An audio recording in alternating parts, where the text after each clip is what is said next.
আরে আরিয়ান, তুই এখানে কি করছিস?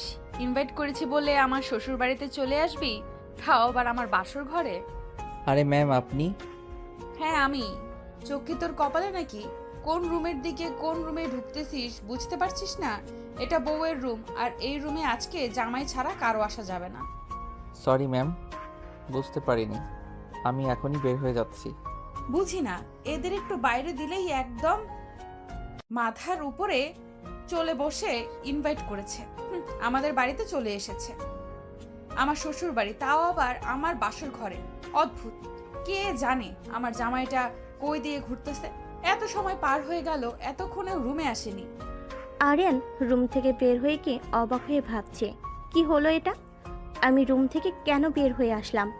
এটা তো আমার বাড়ি, এই রুমটাও তো আমার, বাসর ঘর তো আমার। তাহলে আমার বইয়ের জায়গায় আমার অফিসের ম্যাম কি করতেছে? হতভম্ব হয়ে আরিয়ান কিছুক্ষণ দাঁড়িয়ে ঠান্ডা মাথায় সব কিছু ভাবতেছে। মাথার উপর বেশি প্রেশার না দিয়ে আরিয়ান সোজা আবার তার বাসর ঘরে চলে গেল। ম্যাম মাথা ঠান্ডা করেন, এত রাগান্বিত হবেন না। আমি কি বলি সেটা আগে ঠান্ডা মাথায় শোনেন। মানে আমি বলতে চাচ্ছি, এটা তো আমার রুম। আরিয়ান, বেশি বেশি হয়ে যাচ্ছে কিন্তু। এটা তোমার রুম মানে? তুমি দেখতে পারতেছো না আমি বউ সেজে বসে আছি? বুঝলাম না, তোমার চোখ কোথায় রেখে এসেছো? চোখ খুলে আমাকে দেখো, এটা আমার বাসর ঘর। সবই বুঝলাম, এটা আপনার বাসর ঘর, কিন্তু এই বাড়িটা আমার। ম্যাম বোঝার চেষ্টা করুন। তার মানে তোমার সাথে আমার বিয়ে হয়েছে? আমি তো ওটাই বলার চেষ্টা করতেছি যে আমাদের মধ্যে কোনো একটা মিস আন্ডারস্ট্যান্ডিং হচ্ছে। আরিয়ান আর বিথি দুজনে মাথায় হাত রেখে বসে পড়ল। হাই রে, কি করলাম? মুখ না দেখে বিয়ে করে অবশেষে সে ফেসে গেল। বিথি রেগে কে আরিয়ানকে একটা ধমক দিল। এই চুপ করো। তুমি ফেসে গেছো, আমি ফেসে গেছি। তোমার তো সোনায় সোহাগা হয়েছে, আমার সাথে বিয়ে হয়েছে। তুমি এটাই চেয়েছিলে না? তুমি আগে থেকেই সবকিছু জানতে, ইচ্ছে করে আমাকে কিছু বলো নাই। বিশ্বাস করেন ম্যাম, আমি কিছু জানতাম না আগে থেকে কার সাথে বিয়ে হচ্ছে। আমি সত্যি জানতাম না। জানলে আমি অবশ্যই আপনাকে জানাইতাম। আর জানাইতাম কি, জানলে আমি কিছুতেই বিয়ে করতাম না। বিয়ে করতে না মানে নিজেকে কি মনে করো, রাজ সাহেব? না, তা বলতে চাইনি। মানে আপনার মতো এত বড় লোক একটা মেয়ে আর এত বড় কোম্পানির মালিক, তার সাথে কি আমার যাই বলেন। তুই এখন আমার সামনে থেকে যা। আমার এখন মেজাজটা খুব গরম হয়ে যাচ্ছে, কি করব বুঝতে পারতেছি না। ম্যাম মাথা ঠান্ডা করেন প্লিজ, উল্টাপাল্টা কিছু করবেন না। উল্টাপাল্টা কিছু করব না মানে? রুমের সব কিছু আমি ভেঙে ফেলবো। না ম্যাডাম, এমন কিছু করবেন না প্লিজ। আমাদের অনেক টাকা পয়সা খরচ হয়েছে এগুলোর পিছনে। বিয়ের অনুষ্ঠান শেষ হয়ে গেলে এসব কিছু আমাদের আবার বুঝিয়ে দিতে হবে। এইগুলো ভাঙবো না তো তোর মাথা ভাঙবো। তাইলে আয়, সব রাগ তোর উপরে ঝাড়ি। মাথা ঠান্ডা করেন প্লিজ। একটা ভুল বোঝাবুঝি হয়ে গেছে, এখন মাথা ঠান্ডা করে কাজ করতে হবে। ভুল বোঝাবুঝি মানে? এইটা কি ছেলে খেলা যে ইচ্ছে হলো খেললাম, ইচ্ছে হলো না খেললাম না? যা হওয়ার তা তো হয়ে গেছে, জীবনটা শেষ। আমি এ বিষয়ে বাবা মার সাথে কথা বলবো, আপনি প্লিজ রেগে যাবেন না। আরিয়ান তার অফিসের ম্যামকে দেখে বড় বড় খুবই ভয় পায়, কারণ সে খুবই ভয়ঙ্কর। আগে একটা মেয়ে, তাই সে যতটা পারতেছে তার ম্যামের মাথা ঠান্ডা করার চেষ্টা করতেছে। বিতে আরিয়ানের গালে একটা চড় মেরে দিল। সরি, তুই কিছু মনে করিস না। হ্যাঁ, আমি তোকে ইচ্ছে করে চর মারি নাই। আমি আসলে কি করব? না না ম্যাডাম, কি মনে করব, কিছু মনে করিনি। আপনার যা মন চাই করুন, আমি কিছু বলবো না। এরপর আমি নিজেও কন্ট্রোলে থাকবো না। কন্ট্রোলে থাকবি না মানে? তুই আবার কি করবি? আমাকে চর মারবি? কি করব সেটা তো পরেই দেখতে পারবেন। শোন, যাই করিস আমার চোখের সামনে থেকে সরে গিয়ে কর। যা, আমার রুমটা বাইরে থেকে বন্ধ করে দে প্লিজ। আমাকে একটু একা থাকতে দে। আরিয়ান রুম তো ঠিকই বন্ধ করলো, কিন্তু বাইরে থেকে নয়, ভিতর থেকে। আর এসে লাইটটা অফ করে দিল। এদিকে বিথি বারবার বলতেছে, কিরে তুই লাইট অফ করলি কেন? বেশি ভালো হবে না কিন্তু, বেশি বারবারই হয়ে যাচ্ছে আরিয়ান। বিথির কোনো কথা না শুনে সোজা গিয়ে বিথিকে জড়িয়ে ধরল। বিথি আরও কিছু বলতে যাবে তখনই আরিয়ান বিথির ঠোঁট নিজের ঠোঁটের ভিতর একদম চাপ দিয়ে ধরলো। বিথি কোনো মতে নিজের ঠোঁটটা ছাড়িয়ে চিৎকার করে আরিয়ানকে ঠাস করে একটা চড় মেরে দিল। বেয়াদব ছেলে, কি হচ্ছে এসব ভুলে যাস না, আমি তোর অফিসের ম্যাম। আমার অফিসের ম্যাম, সেটা আমার অফিসে, আমার বাড়িতে নয়। আমার বাড়িতে আপনি আমার বিয়ে করা বউ। তুই কি এখন আমার উপরে জোর করে অধিকার খাটাবি নাকি? জোর করতে আপনি আমাকে বাধ্য করতেছেন। বাধ্য করতেছি মানে? কি করলাম আমি তোকে? এই যে নিজের কন্ট্রোল হারিয়ে আমাকে এভাবে চড় মারলেন, এই জন্যই তো আমি আমার কন্ট্রোল হারিয়ে ফেলেছিলাম। আমার থেকে প্রতিশোধ নিচ্ছিস নাকি তুই? মনে করেন তাই। সারা জীবন তো শুধু আপনারাই অধিকার দেখালেন, এখন আমারটা দেখেন। তুই কি মনে করেছিস এইভাবে জোর জবরদস্তি করে আমার ভালোবাসা পাবি? মোটেও না, শুধু আমার দেহটাই পাবি, আমার মন না। আমি আপনার মন পাওয়ার বৃথা চেষ্টা করবই না, ওটা তো কেউই পায় না। আমি কেন, কোনো পুরুষই পায় না। তুই এত খারাপ আগে জানতাম না তো। হ্যাঁ, পেকে দেখলেন, আপনি আমার বিয়ে করা বউ। আপনার সাথে তো আমি এতটুকু করতেই পারি। দেখ আরিয়ান, বেশি বেশি হয়ে যাচ্ছে কিন্তু। এরপরে কিন্তু বেশি ভালো হবে না বলে দিলাম। লাইট অন কর, যা করেছিস অনেক হয়েছে। আরিয়ান বিথির কোনো কথা না শুনে বিথির থেকে তার শাড়িটা টান দিয়ে খুলে খুলে বিছানার উপর ফেলে দিল। এদিকে বিথি অন্ধকারে কিছুই বুঝতে পারতেছে না। সে লাইট অন করার অনেক চেষ্টা করলো, কিন্তু নতুন রুম, নতুন জায়গায় আছে, তেমন কিছু চেনে না। তার মোবাইলটাও সে খুঁজে পাচ্ছিল না। এদিকে আরিয়ান ইচ্ছে মতো তার অধিকার আদায় করে নিল। বিথি বারবার চিৎকার করার চেষ্টা করতেছিল, কিন্তু কোনো মতেই আরিয়ানকে থামাতে পারতেছিল না। অবশেষে বিথি আরিয়ানের কাছে নিজেকে সমর্থন করে দিল। ভেরি গুড ম্যাম, যত তাড়াতাড়ি আপনি আপনার ভালো বুঝতে পারবেন ততই ভালো। যত যাই হোক, দিন শেষে আমি আপনার স্বামী আর আপনি আমার বউ, এটা মাথায় রাখবেন। আরিয়ান, তুই আজ যা করলি কাজটা খুব খারাপ হলো, এর ফল তোকে ভোগ করতে হবে। আপনি যত বেশি চিল্লাপাল্লা করবেন তত আপনার ক্ষতি, কষ্ট আপনার হবে, অন্য কারো না। মানে তুই সব সময় জোর জবরদস্তি করবি আর আমার শরীরের উপর ঝাঁপিয়ে পড়বি? অবশ্যই প্রয়োজনে তাই করতে হবে। ওই যে কথায় আছে না, সোজা আঙ্গুলে যদি ঘি না ওঠে তাহলে আমাকে দেখা করতে হবে। শেষ পর্যন্ত তোর মতো একটা 2 টাকার চাকর কিনা আমার গায়ে হাত দিলি, এই মুখ আমি আর কাকে দেখাবো? যত তাড়াতাড়ি আমাকে স্বামী হিসেবে মেনে নেবেন তত তাড়াতাড়ি আপনার মঙ্গল। আরিয়ান চুপ কর, আমার কিন্তু রাগ উঠতেছে, বেশি ভালো হবে না কিন্তু, তোর মাথা ফাটিয়ে দেব। আচ্ছা, চুপ করলাম। ম্যাম চলেন, ফ্রেশ হয়ে আসি, ঘুমাতে হবে না। ফ্রেশ হব মানে? এই শীতের দিনে আমি এখন ওয়াশরুমে গিয়ে ঠান্ডা পানি নাড়াবো নাকি? আপনার শরীর তো এখন নাপাক হয়ে আছে, পবিত্র হতে হবে না। চলেন চলেন। তুই যা, তারপরে আমি যাব। আমি যাওয়ার পরে আপনার আসতে হবে কেন? আমার সাথেই চলেন। তুই গেলে যাব মানে? তুই ফ্রেশ হয়ে বের হ, তারপরে আমি যাব। না, আপনাকে দিয়ে কোনো বিশ্বাস নেই। কে বলতে পারে আমি ওয়াশরুমে গেলে আপনি হয়তো ঘরে আগুন জ্বালিয়ে দিবেন। আরিয়ান, তুই যাবি এখান থেকে নাকি আমি নিজের হাত নিজে কাটবো? বিথির কথা শুনে আরিয়ান একটু অবাক হয়ে গেল। আরিয়ান বুঝতে পারলো এই মেয়ের তো মাথায় প্রচুর রাগ, একবার রাগ উঠলে কি না কি করে বসে। এই ভেবে আরিয়ান বিথিকে কোলে তুলে নিয়ে ওয়াশরুমে চলে গেল। বিথি বারবার চিৎকার করতেছিল। আরিয়ান কিছু না শুনে নিজের হাতে বিথিকে গোসল করিয়ে দিল। রাত করে এত চিৎকার করতে হয় না, তাইলে বাইরে থেকে লোকে ভাববে আমি মনে হয় আপনাকে একটু বেশি আদর করতেছি। ও তাই তো, ঠিকই বলেছিস, বাইরে থেকে আবার লোকজন এই কথা ভাববে না? এই তো লক্ষ্মী মেয়ের মতো, বুঝতে পেরেছেন? এখন চুপচাপ ড্রেস পরিয়ে দিচ্ছি, গিয়ে ঘুমিয়ে পড়েন। এই এখন শীতকাল, মানুষ শুনবে কি হবে? রুমের সামনে কি তোর মা বাবা কান পেতে আছে নাকি আমার কথা শুনতেছে? এটা যেহেতু বিয়ে বাড়ি, তার মানে অনেক লোকজন আছে। আমার মা বাবাই কেন এখানে আড়ি পাততে আসবে? আরও অনেক মানুষ তো আছে, তারা আসতে পারে। তা ঠিক বলেছিস, তবে একটা কথা শোন, আমাদের মধ্যে যা হওয়ার হলো, এই ঘটনা যেন শুধু তোর আর আমার মধ্যেই থাকে, কেউ যেন না জানে। ম্যাম, ভাবছিলাম আপনি অনেক বুদ্ধিমতী একটা মেয়ে, আপনার মাথায় প্রচুর বুদ্ধি, কিন্তু আমার ধারণা তো সম্পূর্ণ ভুল। ভুল মানে? আমার মাথায় কি বুদ্ধি নাই, তোর এটা মনে হচ্ছে? অবশ্যই আমার এটা মনে হচ্ছে, কারণ বাসর ঘরের কথা কোনো পাগলই অন্য কারোর সাথে শেয়ার করে। আপনার এটা মনে হয়? কেউ কি কখনো আপনার সাথে শেয়ার করেছে? তাও তো ঠিকই বলেছিস, কেউ তো আমার সাথে কখনো শেয়ার করেনি, তাহলে তুই কেন করবি? জি, আমি যা বলি সব ঠিকই বলি। এটা বাড়িতেও আর অফিসেও। অনেক বকবক করেছিস, এখন সর, আমাকে ঘুমাতে দে, সকালে অফিস আছে। অফিস আছে মানে 7 দিন কোনো অফিস নেই? কারণ আপনি এই বাড়ির বউ, এই বাড়ির কিছু নিয়ম কারণ আছে। কিসের নিয়ম কানুন? আমি কোনো নিয়ম কানুন মানি না। আমার অফিস আছে, আমাকে অফিসে যেতে হবে, ব্যাস।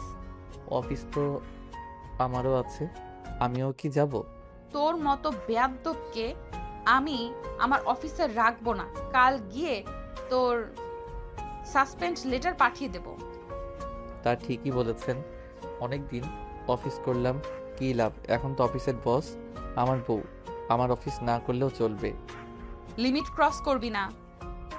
আপনার যেহেতু অফিস, তাই আপনার বাহাদুরি, এটা ভুলে যাবেন না।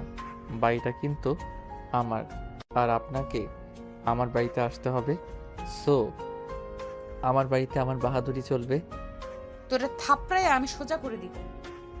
একটু আগের কথা মনে নাই কি হলো? লাথি মেরে তোকে রুমের বাইরে বের করে দিব, আর একবারও যদি এই কথা বলিস। যতবার আপনি রাগান্বিত হয়ে আমার গায়ে হাত তুলবেন, আমিও খুশি হয়ে আপনার উপর ঝাঁপিয়ে পড়ব, কথাটা মনে রাখবেন। তোর কলিজাটাও আমি টান দিয়ে বের করে নিয়ে এসে কুচি কুচি করে কেটে কুত্তা দিয়ে খাওয়াবো। মাথা ঠান্ডা করেন ম্যাম, না হলে আবার গোসল করতে হবে। আরিয়ান, চুপ কর। বিতে রাগান্বিত হয়ে মুখ ঘুরিয়ে বিছানার এক কোণে শুয়ে কান্না করতে শুরু করলো। মনে মনে তার বাবা মাকে অনেক বকাবকি করতেছে। এটা আমার সাথে কি করলো আরিয়ান? অনেকবার তার সাথে কথা বলার চেষ্টা করলো, কিন্তু বিথি কথা বললো না। আরিয়ান বুঝতে পারলো বিথি কান্না করতেছে। আরিয়ান ভাবলো কাজটা করার ঠিক হয়নি তার। অনুমতি ছাড়া এভাবে অনেক লজ্জাবোধ করলো। অনুশোচনায় আর কিছু না বলে চুপচাপ শুয়ে পড়লো। কিছুক্ষণ পর বিথি আরিয়ানকে ডেকে পড়লো।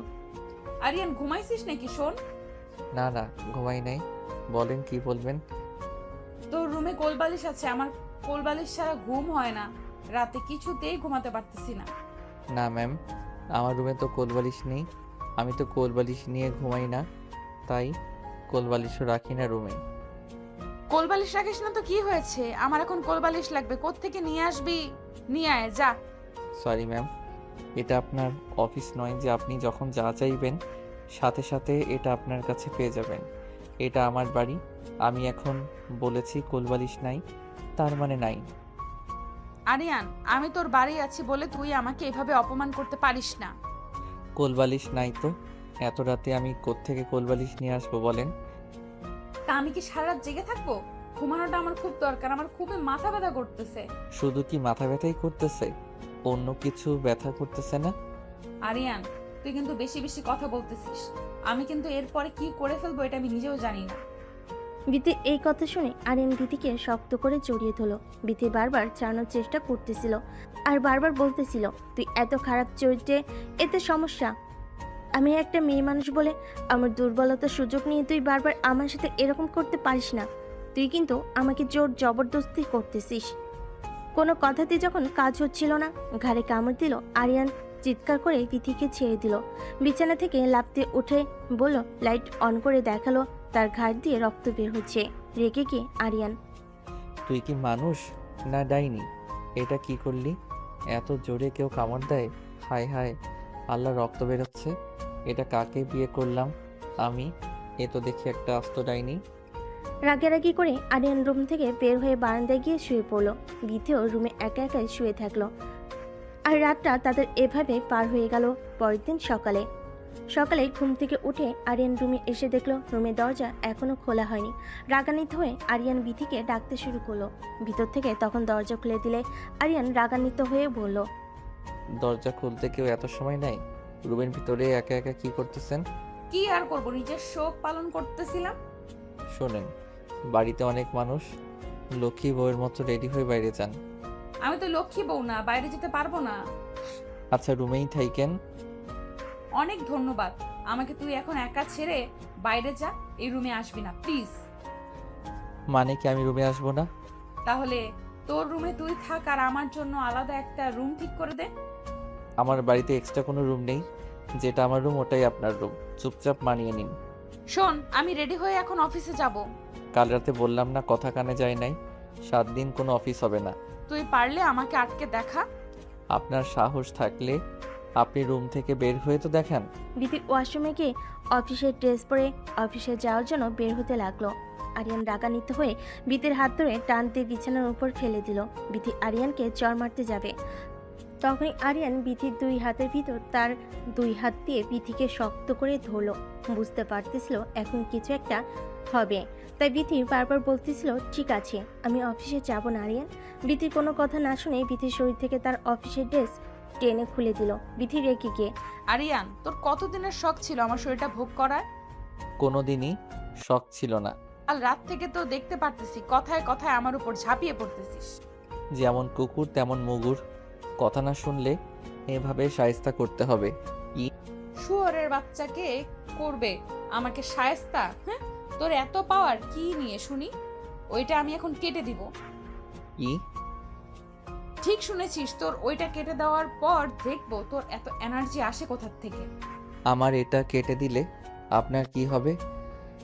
আপনাকে শান্তি দিব কিভাবে? তোকে শাস্তি দিতে কে বলেছে? তোর মতো হারামজাতাকে আমার চোখের সামনে আমি দেখতে চাই না। আরিয়ান বিথির চোখে হাত দিয়ে ধরে বিথির ঠোঁটে কিস করতে লাগলো। বিথির তখন কিছুই করার ছিল না, না সেই তার হাত দিয়ে কিছু করতে পারতেছে আর না সেই মুখ দিয়ে কথা বলতে পারতেছে। বেশি ছোটাছুটি করো না, ব্যথা পাবা। ছাড় তো আমাকে, তার বাচ্চা, তোর ভালো হবে না। আরিয়ান বিথির কোনো কথা না শুনে ইচ্ছে মতো আদর করতে লাগলো, ঠিক রাতের মতো। আরিয়ান দেখতে পেল বিথির ব্যথায় ছটফট করতে করতে কান্না করতেছে। আরিয়ান তখন চুপচাপ ছেড়ে দিল। তখন বিথি বলে উঠলো, ছাড়লি কেন? আরো কর, যতক্ষণ পারিস অমানুষের মতো ব্যবহার কর। তুই যে কত ছোট মনের মানুষ এটা তোর ব্যবহারে তুই প্রমাণ করে দিচ্ছিস। আরিয়ান তখন লজ্জা পেল বটে, অনেকটা বেশি ব্যথা দেওয়া হয়ে গেছে। লজ্জা অনুভব করে এসে বিথিকে বলল বিছানা থেকে উঠে এখন ফ্রেশ হও। কান্না করতে করতে বিথি বলল, আমি এখন গোসল করার মতো অবস্থাতে নেই, তুই যা সর এখান থেকে, আমাকে একা থাকতে দে প্লিজ। গোসল না করে এভাবে থাকা যাবে না, এখনই বাইরে থেকে সবাই আপনাকে ডাকতে আসবে। আমার কষ্টটা একটু বোঝার চেষ্টা কর, আমি উঠে দাঁড়াতে পারতেছি না। আরিয়ান তার কষ্ট বুঝতে পারলো, বুঝতে পেরে তাকে কোলে তুলে নিল। ওয়াশরুমে গিয়ে সুন্দর করে গোসল করিয়ে লাল টুকটুকে একটা শাড়ি পরিয়ে দিল, তারপর রুমে এনে আবার বসিয়ে দিল। তখন বাইরে থেকে আরিয়ানের মা আসলো, এসে বলল, বাহ বৌমা, তোমাকে তো খুবই সুন্দর লাগতেছে। কই তোমার মা যে বললো তুমি নাকি শাড়ি পরতে পারো না, অনেক সুন্দর করে তো শাড়ি পরেছো। মা, তোমার বৌমা সব দিকেই পারদর্শী। আন্টি শোনেন, আমার মা ঠিকই বলেছেন, শাড়ি পরতে পারি না, আপনার ছেলে পরিয়ে দিয়েছে। আরিয়ান লজ্জা পেয়ে মুখ লুকালো আর মনে মনে বিথিকে গালি দিতে লাগলো। কি বোকাচোদা মেয়েরে, আমি শাড়ি পরিয়ে দিয়েছি এটা আবার আমার মার সামনে বলতেছে। মা আগে বের হোক, তারপরে তোর হচ্ছে। বাবা আরিয়ান, তাড়াতাড়ি নিচে আসো, সবাই তোমাদের জন্য অপেক্ষা করতেছে। ঠিক আছে মা, তুমি যাও, আমি আসতেছি। শোন আরিয়ান, তুই বাইরে গেলে যা, আমি যাব না। রুমে যত থাকবে তত তোমার বিপদ হবে। তুই কতটা জানোয়ার হতে পারিস সেটাও আমি দেখব। নিজের বউকে আদর করা যদি জানোয়ার হয়ে থাকে তাহলে আমি জানোয়ার। তার বাচ্চা কিভাবে গালি দিলে তোর লজ্জা হবে? গালি দিয়ে তুমি আমাকে লজ্জা বানাতে পারবে না, বেটার হবে আমাকে ভালোবেসে বোঝালে। ভালোবাসা মাই ফুড, তুই জীবনেও কোনোদিন আমার ভালোবাসা পাবি না। সময় আসুক, দেখা যাবে। চল, তোর মা বাইরে যেতে বলো, দেখি বাইরে আবার কি নাটক হয়। মানুষের সামনে গেলে একটু ভদ্র ভাষায় ভালোভাবে কথা বলো। ওয়েট ওয়েট ওয়েট, তুই কোন সাহসে আমাকে তুমি করে বলতেছিস? তুই ভুলে যাস না আমি তোর অফিসের বস। আপনি তো আপনি করে কথা বল। ম্যাম, আপনি কেন ভুলে যাচ্ছেন? এটা আপনার অফিস নয়, এটা আমার বাড়ি। আর আমার বাড়িতে আমার কথাতেই সব কিছু হবে। বাড়ির বাহাদুরি তো ঠিক আছে, দেখার সময় আমারও আসবে। সময়ের অপেক্ষা করুন। এখন যাবি? চলো তবে একটা কথা, বাইরে গিয়ে মানুষের সামনে আমাকে তুই তোকারি করবেন না প্লিজ। তো কি বলবো? ওগো শোনো, ওগো কই যাচ্ছ? ও এখানে আসো, কি আশা করতেছিস? এইভাবে কথা বলবো তোর সাথে? ঠিক এভাবেই কথা বলবে। আমার আশা করাটা কি ভুল? অবশ্যই তোর আশা করা ভুল। তুই বামন হয়ে চাঁদে হাত দেওয়ার স্বপ্ন দেখতেছিস। আপনার খুব অহংকার, তাই না? আপনার এই অহংকার আমি একদিন ভেঙে চুরমার করে দেব। আমার অহংকার ভাঙতে হলে এর জন্যই আমার চেয়ে বড় কিছু হয়ে দেখাতে হবে তোকে। দেখাবো ইনশাল্লাহ।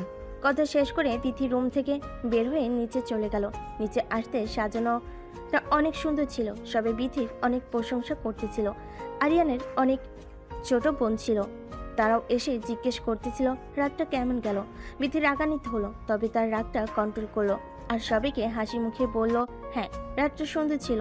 বিথির কথা শুনে আরিয়ান মুচকি মুচকি হাসি দিল। বিথি আরিয়ানের দিকে তাকিয়ে রাগে যেন তার চোখ দিয়ে রক্ত বের হচ্ছে। আরিয়ান বিথিকে একটু দূরে ডেকে নিয়ে গিয়ে বলল, থ্যাংক ইউ সো মাচ। তুই আমাকে থ্যাঙ্কস কেন দিচ্ছিস? এই যে সবার সাথে হাসি মুখে সবটা ম্যানেজ করতেছো। তুই আবার আমাকে তুমি তুমি করে বলতেছিস? আস্তে, এখন আমরা রুমে নয়, বাইরে আছি। আর শোন, আমি তোর জন্য কিছু করিনি। আজ আমার মা বাবা আসবে, তাদেরকে কেউ যেন কোনো কথা না শোনাতে পারে, তাই মুখ বুজে সবকিছু সহ্য করে নিতেছি। সে তুমি যে জন্যই করো, ভালো লাগছে। আমার খুব খিদে পেয়েছে, তোদের বাড়িতে কি একটু খাবার হবে? কেন খাবার হবে না? অবশ্যই খাবার হবে। আরিয়ান তার মাকে গিয়ে বলল, বিথি খিদে পেয়েছে। মাতাকে বলল, বিথিকে নিয়ে রুমে যা, আমি খাবার পাঠিয়ে দিতেছি। আরিয়ান বিথিকে নিয়ে রুমে চলে গেল। একটু পরে আরিয়ানের মা তাদের খাবার দিয়ে আসলো।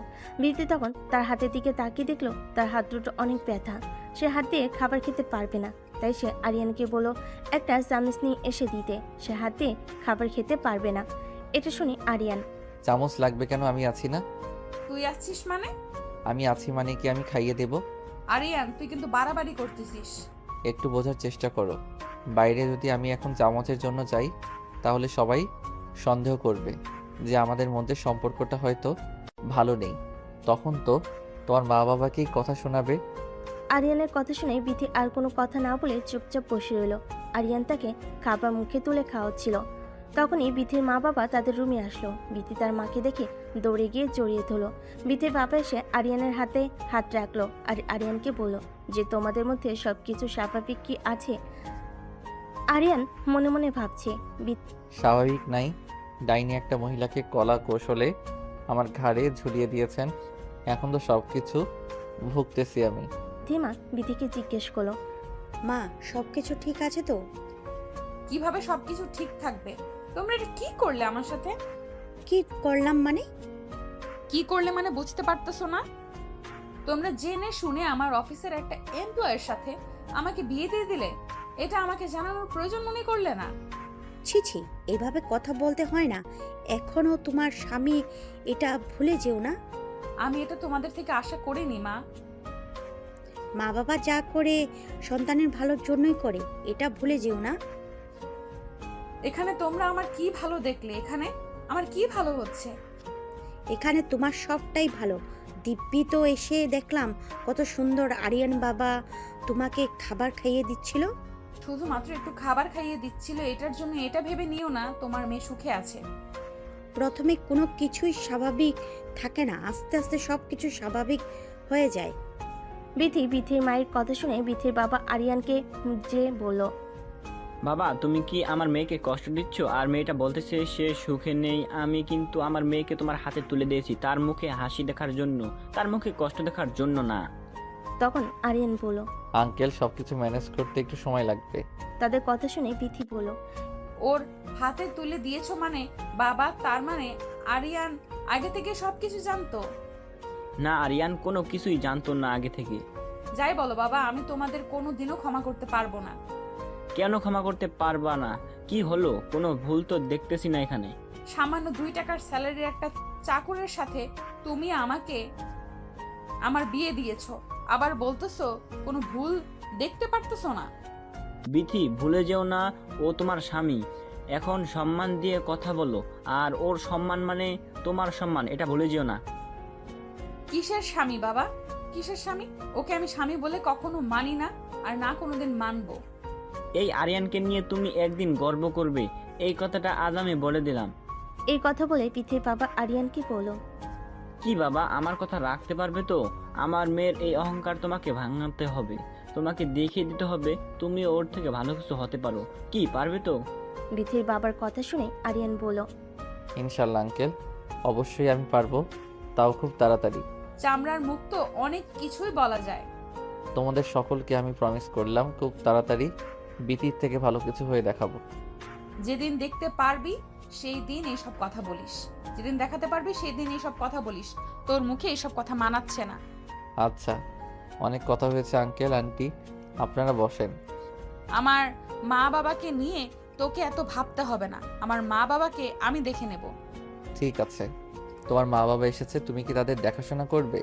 কিন্তু তোমার তো খাওয়া শেষ হয়নি, আসো বাকিটা খাইয়ে দেই। না গো, অনেক করেছো, অনেক ধন্যবাদ। এখন আমাকে উদ্ধার কর। বিথির মুখে এমন কথা শুনে আরিয়ান মুচকি হেসে উঠল। যখন বিথি আরিয়ানকে বলল, কি ব্যাপার, হাসছিস কেন? আরিয়ান কিছু বলার আগে বিথির বাবা বলল, সম্পর্কে টানাপড়া এভাবে আস্তে আস্তে শেষ হয়, এটা তো শুরু। আস্তে আস্তে সবকিছুই ঠিক হয়ে যাবে, দুজনকে একটু মানে নিতে হবে। তারপর আরিয়ানকে বলল, বাবা, আমার মেয়েটা একটু রাগী, তুমি তো জানো, ওকে একটু সামনে রেখো। তাদের কথা শেষ করে বিথির মা বিথির বাবাকে বলল, আচ্ছা, ওদেরকে একা ছেড়ে দাও, চলো আমরা বাইরে যাই। তখন আরিয়ান বিথিকে টান দিয়ে জড়িয়ে ধরল। বিথি রেগে গিয়ে তোরের বাচ্চা, আবার তুই আমাকে জড়িয়ে ধরেছিস? ছাড়। তোমার মুখে এমন কথা শুনে মনে হচ্ছে তোমার ঠোঁটটাও কামড় দিয়ে দেই। এত বছর আমি তোর সাথে কাজ করলাম, তোর চরিত্র এতটা খারাপ কখনো জানতেই পারলাম না। আরে তোমার চরিত্র খারাপ, চরিত্র খারাপ এইভাবে কেন বলতেছো? তুমি অফিসে গিয়ে সবাইকে জিজ্ঞেস করো তাদের স্বামী আর স্ত্রীর মধ্যে সম্পর্কটা কেমন। বিথি অনেক ছোটাছুটি করার পর যখন ছুটতে পারলো না, বাধ্য হয়ে আরিয়ানের কানে এত জোরে কামড় দিল, আরিয়ান বিশাল একটা চিৎকার দিয়ে উঠল। চিৎকারে যেন সারা বাড়ি নড়ে উঠল। সবাই তো ভয়ে তাদের রুমে দিকে আসতে লাগলো। সবাই রুমে এসে দেখলো আরিয়ান আর বিথি দুজন দুজনকে জড়িয়ে আছে। আর তাদের এই অবস্থা দেখে সবাই লজ্জা পেল। তবে আরিয়ানের মা জিজ্ঞেস করলো, কি রে বাবা, এত জোরে চিৎকার করে উঠলে কেন? তখন বিথি বলল, ও কিছু না আন্টি, আমার চুরির সাথে ও একটু ব্যথা পেয়েছে। কি রে আরিয়ান, তুই কি এখনো ছোট আছিস নাকি? চুরির সাথে একটু ব্যথা করে চিৎকার করে ওঠে। ও তুমি বুঝবে না মা, যাবে এখান থেকে সবাই। আপনার ছেলেটা একটু গাধা টাইপের তো, তাই। একদম গাধা বলবা না। তাদের রুম থেকে সবাই বের হয়ে গেল। তারা বুঝতে পারলো নতুন নতুন জামাই বউয়ের ঘরে এরকম একটু একটু সাউন্ড হবে। সবাই রুম থেকে বের হতে গিয়ে আরিয়ানের মামাতো বোন এসে আরিয়ানকে বলল, ভাইয়া এত জোরে চিৎকার করার কথা তো ভাবি চিৎকার না করে তুমি করলা যে, বিষয়টা ঠিক বুঝলাম না। চোর ডাকাত থেকে এত দূরে চিৎকার করে নাকি? আরিয়ান তখন ধমক দিয়ে বলল, তোর এত কিছু বুঝতে হবে না, বেশি বেঁকে গেছিস, যা এখান থেকে ভাগ। আরিয়ানের বোন তখন রুম থেকে বের হয়ে গেল। আরিয়ান রুমের দরজা বন্ধ করে দিয়ে বিথিকে ধমক দিয়ে বলল, বিথি এটা কি ধরনের ব্যবহার তোমার? রাতে একবার ঘাড়ে কামড় দিলে, এখন আবার কানে কামড় দিলা, কি সমস্যা কি? তাই তোর সমস্যা কি জানোয়ার? তোর কথায় কথায় এভাবে আমাকে জড়িয়ে ধরতেছিস কেন? তুমি আমার বউ, আমি তোমাকে জড়িয়ে ধরবো না, এটা কোনো কথা? সেটাই তো, তুমিও তো আমার জামাই, আমি তোমাকে কামড় দিব না, এটা কোনো কথা? দেখবি তুই আমার মেজাজটা গরম করে দিবি না। শয়তান, তুই এখন আবার আমাকে তুই তুকারি করছিস? তুই এখন থেকে যেভাবে কথা বলবি আমার সাথে, আমিও ঠিক এভাবেই কথা বলবো। তাহলে আমি তোকে এভাবে কামড়াতে থাকবো? তুই কি ভাবছিস এভাবে তুই আমাকে কামড়াবি আর আমি সেই ভয়ে তোর কাছে যাব না? তুই যে ধরনের কুকুর, কুকুরের ল্যাচ তো কোনোদিনও সোজা হয় না, তোরও হবে না। তুই যাই করিস আমার অধিকার আমি আদায় করেই ছাড়বো। বিথি আরিয়ানের সাথে বেশি কথা না বলে বাইরের বারান্দায় গিয়ে মন খারাপ করে বসে থাকলো। এদিকে আরিয়ান তার কান ধরে বিছানায় বসে থাকলো। কানে প্রচন্ড ব্যথা হচ্ছে। বিথি এটা বুঝতে পারলো, তাই সে রুমে এসে আরিয়ানকে বলল, কানে কি খুব ব্যথা করতেছে? তা শুনে তোর কাজ নেই, যা সর। কাল রাত থেকে এখন পর্যন্ত তুই তো আমাকে কত ব্যথা দিলি। তো তুই কি প্রতিশোধ নিচ্ছিস নাকি? প্রতিশোধ না, আমার আত্মসম্মান রক্ষা করতেছি। বিয়ের পর আবার মেয়েদের আত্মসম্মান হয় কিভাবে? কেন, বিয়ের পর কি মেয়েরা সবকিছু বিক্রি করে দেয় নাকি? বিক্রি করে দেয় না অবশ্য, তবে বিয়ের পর মেয়েদের নিজের বলে কিছু থাকে না, সবকিছু তার স্বামীর। তোকে স্বামী বলে কে মানে শুনি? মানবে, তুমি মানবে। বিয়ে বাড়ির সমস্ত কাজ শেষ করে খাওয়া দাওয়া শেষ করে এবার বিথিতে বাড়ি যাওয়ার পালা। সন্ধ্যার আগেই বিথির মা বাবা বিথি আর আরিয়ানকে তাদের বাড়িতে নিয়ে গেল। বিয়েবাড়ির এটা নিয়ম। বিথিদের বাড়ি যাওয়ার পর বিথির মা আরিয়ান আর বিথিকে তাদের রুম দেখিয়ে দিল। রুমে গিয়ে বিথি আরিয়ানকে বলল, শোন, এটা কিন্তু তোর বাড়ি না, এটা আমার বাড়ি। জি ম্যাম, আমি জানি যে এটা আপনার বাড়ি। ভেরি গুড, এইভাবে আমার সাথে কথা বলবি। বয়েই গেছে আমার এভাবে কথা বলতে। মোটেও আমি এভাবে কথা বলবো না। এইভাবে কথা না বললে তোর ঘাড় ধরে বাড়ি থেকে বের করে দেব। বিথি ঝগড়া করতেছিল। এদিকে আরিয়ান দরজার দিকে তাকিয়ে দেখলো বাড়ি থেকে বিথির বাবা তাদের দিকে তাকিয়ে আছে। এটা দেখা মাত্র আরিয়ান বিথিকে শক্ত করে জড়িয়ে ধরলো। জড়িয়ে ধরে কানে কানে বলতে লাগলো, তোমার বাবা বাইরে দাঁড়িয়ে আছে, ঝগড়া করো না, নইলে তোমার বাবা কষ্ট পাবে। তুমিও আমার মতো অভিনয় করো। আরিয়ানের কথা শুনে বিথিও আরিয়ানকে জড়িয়ে ধরলো। এটা দেখে বিথির বাবা হাসতে হাসতে বাইরে গিয়ে বিথির মাকে বলল, জানো বিথির মা, মেয়ে আর মেয়ের জামাইকে ডাকতে গিয়েছিলাম তাদের রুমের সামনে। হ্যাঁ, তো কি হলো? আসে না ওরা? আর বলো না, গিয়ে তো আমি লজ্জা পড়ে গেছি। কেন, কি হলো আবার? রুমের সামনে গিয়ে দেখলাম ওরা দুজন। ওরা দুজন কি বলে? তুমি আর আমি বিয়ের পরে যা করতাম ওরা তাই করতেছে। তুমিও না পুরো বয়সে ভীমরতি ধরেছে না? আরে আমি কি ইচ্ছে করে গিয়েছি নাকি? আমি তো ডাকতে গিয়েছি, গিয়ে দেখি এই অবস্থা, সাথে সাথে আমি চলে আসলাম। এখন চুপ করো, নাইলে ওরা কথা শুনতে পারবে, তখন আবার লজ্জা করে যাবে। যাক, আমার মেয়েটা তো সবকিছু মানিয়ে নিতে পারছে, এটাই অনেক। আর ছেলেটাও ভালো, তোমার বদমেজাজি রাগের মেয়েটাকে ঠিকই সামলে নিতেছে। ঠিক বলেছো, ছেলেটা অনেক ধৈর্যশীল একটা মানুষ। বিথির মা আর বাবা কথা বলা শেষ না করতেই বিথি আরিয়ান খাওয়ার টেবিলে চলে আসলো। তার খেতে খেতে অনেক গল্প করলো। খাওয়া শেষ হয়ে গেলে বিথির ছোট বোন বিথিকে বলল, আপু ভাইয়া, আমি আর তুই আজ আমাদের সামনে যে বাগানটা আছে ঘুরতে যাব, অনেক মজা হবে। খাওয়া দাওয়া করেই চল, রেডি হয়ে আমরা বের হই। বোনের কথা শুনে বিথি বলল। না, কোথাও যাব না। তখন আরিয়ান বলল, কেন যাব না? আমরা ছোট মানুষ, আবদার করেছে, অবশ্যই যাব। আপনি গেলে যান, আমি যাব না। না না আপু, তুইও চল প্লিজ, তুই না গেলে মজা হবে না। প্লিজ আপু চল। আরে তোমার বোনকে অত জোর করতে হবে না, ও এমনি যাবে। তুমি যাও, রেডি হও গিয়ে।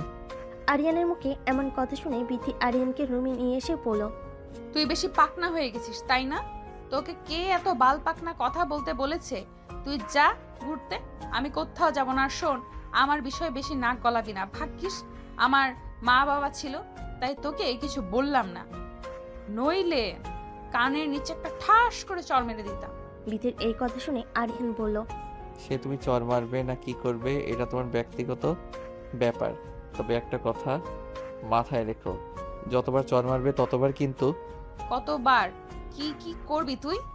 ততবার কি দেখাবো। দেখা দেখি কি করবি? মারবি আমাকে? মার।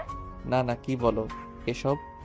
আমার 10টা না 5টা না একটা মাত্র বউ, তাকে কি আমি মারতে পারি? আমার সামনে থেকে সর, না হলে তোর ওই জায়গায় লাথি মারবো। আরে না, ভুলেও এই কাজ করবা না, ওখানে লাথি মারলে কিন্তু আমি মরে যাব। আমি তো ওটাই চাই যে তুই মরে যা। তুই মরে গেলেই তো আমি ভাবছি।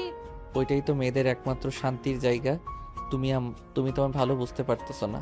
আমি আমার ভালো অবশ্যই বুঝি। আমি তোর সাথে থাকলে আমার যে কোনো ভালো হবে না, এটা আমি খুব ভালোই বুঝতে পারতেছি। বেশি কথা না বলে যাও, রেডি হও, এখন তোমার বোনকে নিয়ে বের হব। চরিত্রহীন লোক, এখন আবার আমার বোনের দিকে নজর গেল নাকি তোর? সি সি সি, কি কথা বলো? তোমার বোন মানে আমারও ছোট বোন না? তোর মতো একটা চরিত্রহীন শুয়োরের বাচ্চার আবার ছোট বোন আছে নাকি? বিথির মুখে এমন কথা শুনে আরিয়ান বিথিকে জড়িয়ে ধরে বিছানার উপর পড়ে গেল। আর বিথি বারবার আরিয়ানকে বলতেছে, আমার উপর থেকে সর, আমার কিন্তু ব্যথা লাগতেছে। আরিয়ান তখন বিথিকে বলল, ভালোই ভালোই রেডি হও, নইলে কিন্তু গোসল করার ব্যবস্থা করে দিব।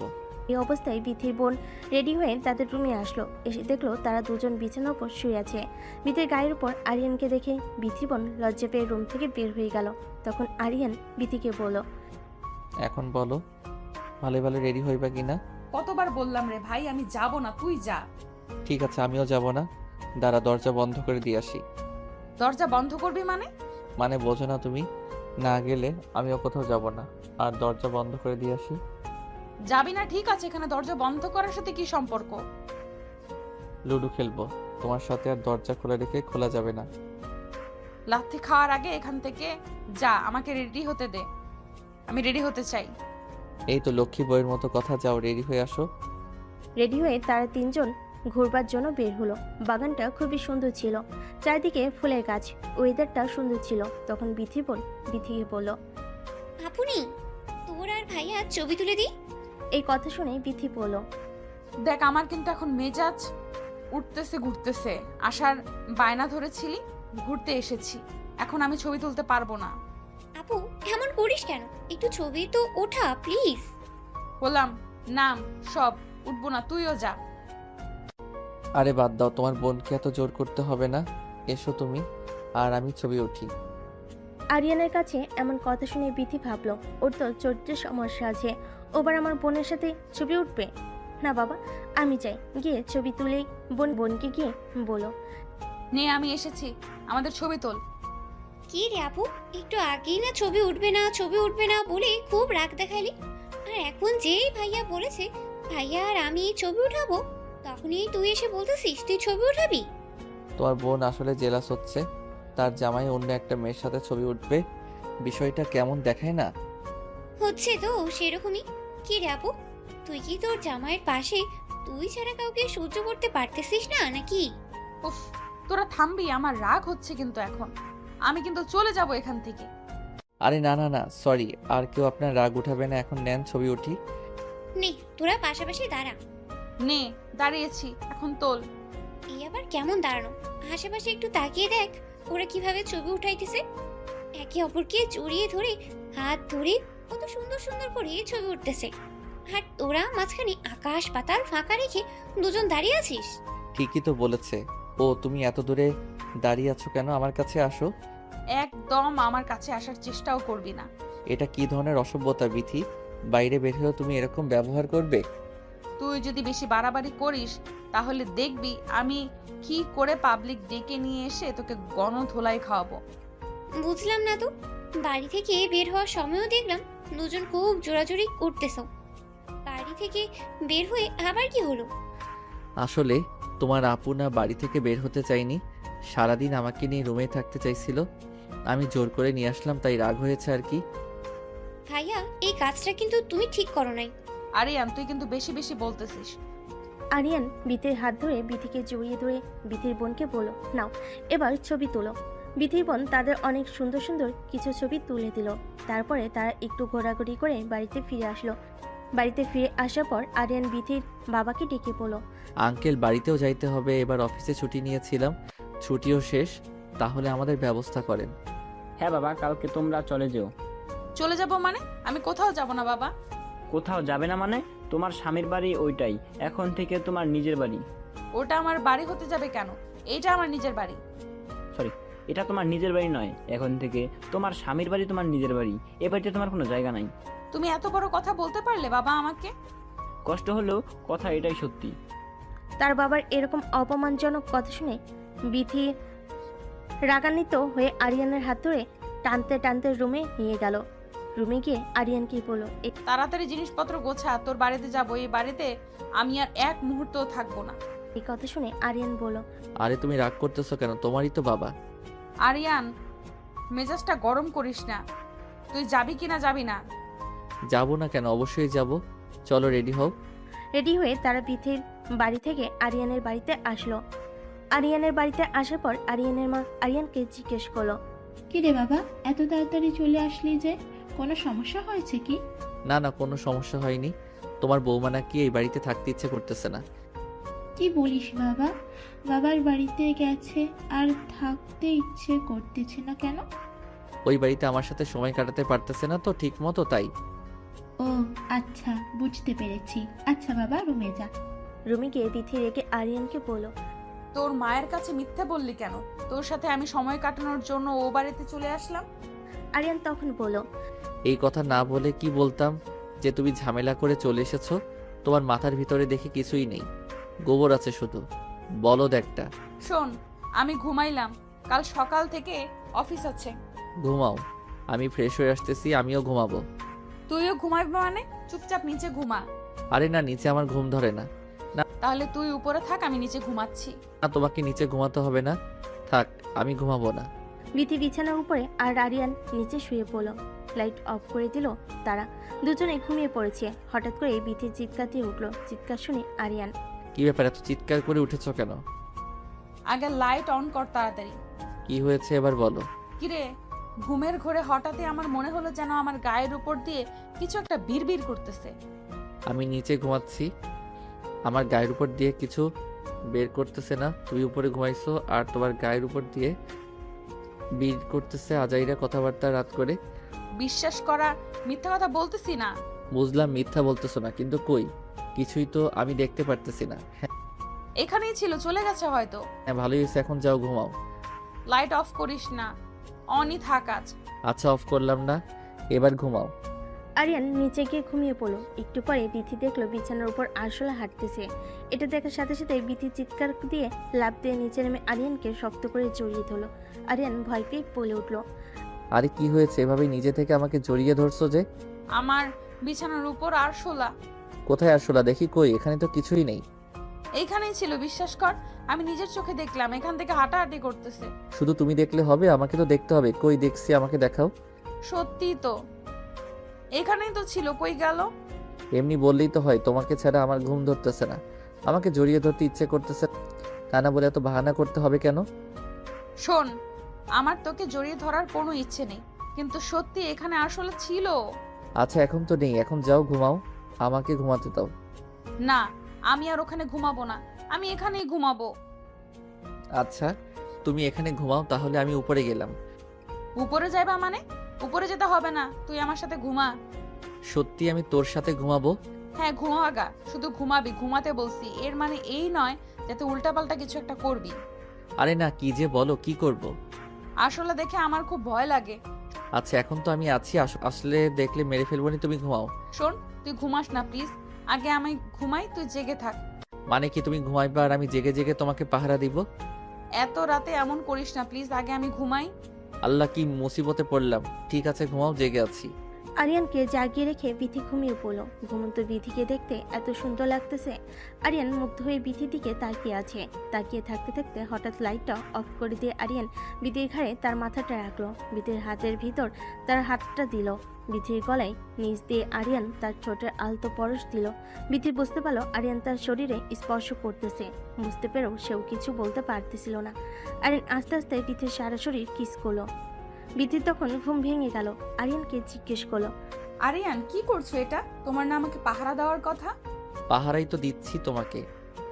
এটা কেমন পাহারা দেওয়া? তো কাছে এসেছো কেন তুমি?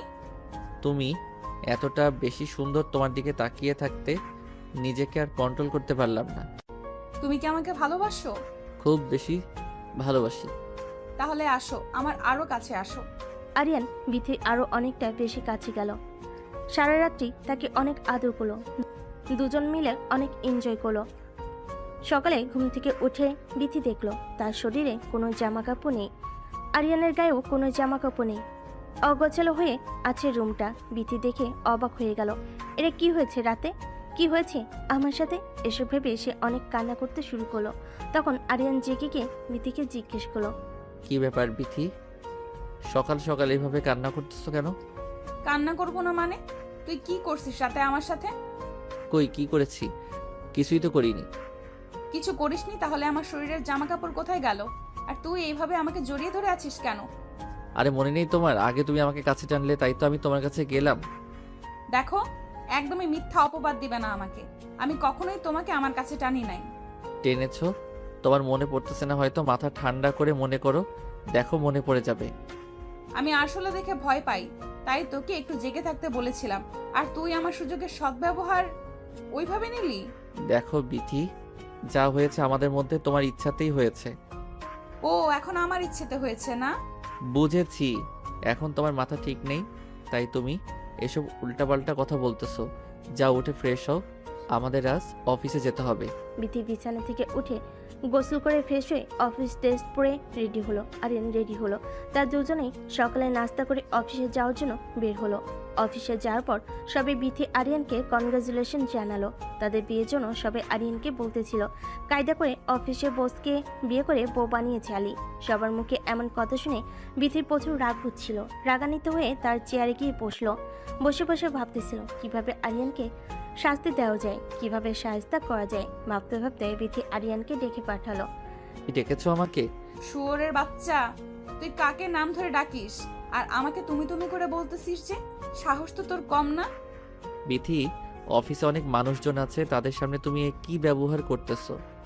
এটা তোর বাড়ি নয়, এটা আমার অফিস। অফিসে আমাকে সবাই যেভাবে সম্মান দেয় তুইও ঠিক সেভাবে সম্মান দিবি।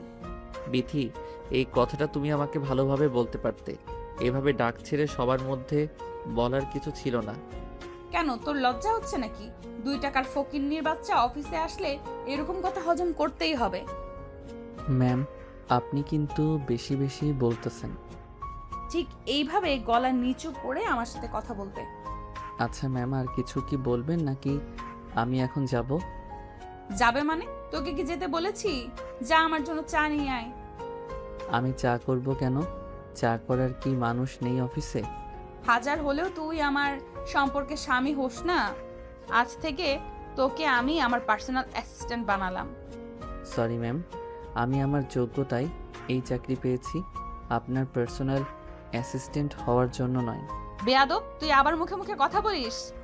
ম্যাম, আপনি যাই বলেন, আমি আপনার পার্সোনাল অ্যাসিস্ট্যান্ট হব না। আরিয়ানের এমন কথা শুনে বিথি অফিসের সবার সামনে আরিয়ানে গেলে ঠাস করে একটা চর মেরে দিল। আরিয়ান অবাক হয়ে গেল বিথির এরকম আচরণ দেখে। তখন বিথি আরিয়ানের মুখের উপর সাসমিন লেটার ছুঁড়ে দিল। অফিসের সবাই তখন লেটারটা হাতে তুলে নিয়ে পড়ল। বিথি, অফিস থেকে আমি চলে যাচ্ছি আজ, আর সবার সামনে একটা প্রতিজ্ঞা করে গেলাম, তোর এই অহংকার আমি একদিন ভেঙে চুরে ছাই করে দেব। হ্যাঁ, যা যা, চেনা আছে। বেশি কথা না বলে কাজ করে দেখা। তবে যেটা করলেন আপনি, এটা ঠিক করলেন না, এজন্য আপনাকে পস্তাতে হবে। কি পস্তাতে হবে শুনি? তোর বাড়ির ভয় দেখাচ্ছিস যে তোর বাড়িতে গেলে তুই আবার আমার সাথে কুত্তার মতো ব্যবহার করবি? আমি কখনোই আপনার সাথে কুত্তার মতো ব্যবহার করি নাই, জাস্ট আমার ভালোবাসাটা বোঝাতে চাইছি, আমাদের যে সম্পর্ক এটা বোঝাতে চাইছি। কিসের আমাদের সম্পর্ক? আমাদের কোনো সম্পর্ক নেই। তুই টাকার লোভে আমাকে বিয়ে করেছিস। আপনার মতো কুৎসিত মন মানসিকতার একটা মেয়েকে আমি টাকার লগে কোনোদিনও বিয়ে করতাম না। যদি আমি একটু জানতে পারতাম যে আমার বিয়েটা আপনার সাথে, আমি কখনোই বিয়ে করতাম না। মুখে এসব কথা বলাই যায়? আমার দুয়ারে একদিন আপনাকে আসতেই হবে, এই কথাটা আগে বলে গেলাম। এই কথা বলে আরিয়ান অফিস থেকে বের হয়ে গেল। তখন অফিসে আর সকল মেম্বার বিথিকে বলতে লাগলো, ম্যাম যা করলেন ঠিক করলেন না। কাজটা আরিয়ান খুব ভালো করে করে, ছেলেটাও খুব মেধাবী, তাকে এভাবে বের করে দেওয়া আপনার উচিত হয়নি। রেখে গিয়ে বিথি বলে, আমি কি করব না করব তোদের কাছ থেকে শিখতে হবে। তখন সবাই বলল, ম্যাম আপনার পারিবারিক সমস্যা অফিস পর্যন্ত নিয়ে আসার কোনো দরকার ছিল না। এতে করে অফিসের পরিবেশ নষ্ট হচ্ছে। আপনি অফিসে বস, আপনাকে দেখে সবাই শিখতেছে। বিথি কারোর সাথে কোনো কথা না বলে অফিস থেকে বের হয়ে তার বাবার বাড়িতে চলে যায়। বিথি মা তাকে দেখে জিজ্ঞেস করে, কিরে মা, এই অবস্থা কোত্থেকে আসছিস? জামাই কই? আমার জামাই মরছে মা, ওর খবর আমার কাছে নেই। আমার মেজাজটা এমনি ভালো নাই, রুমে যাব। এভাবে কেন কথা বলতেছিস? কি হয়েছে? জানোয়ারকে আমি আমার অফিস থেকে বের করে দিয়েছি। এটা তুই কি করেছিস? এটা তোর বাবা শুনলে খুব রাগ করবে। আমার যেটা ভালো মনে হয়েছে আমি সেটাই করেছি। এটা কে কি মনে করলো না করলো তাতে আমার কিছুই যায় আসে না। আচ্ছা, ঠান্ডা মাথা কর, যা রুমে গিয়ে ফ্রেশ হয়ে ড্রেস চেঞ্জ করে নিচে আয়, খাবার দাও বার কর আগে, তারপর কথা হবে। খাবো না মা, পরে খাবো, আমি একটু একা থাকবো। মাসুন, মাথা ঠান্ডা করে রুমে গিয়ে আরিয়ানকে ফোন দিয়ে শুনো কোথায়।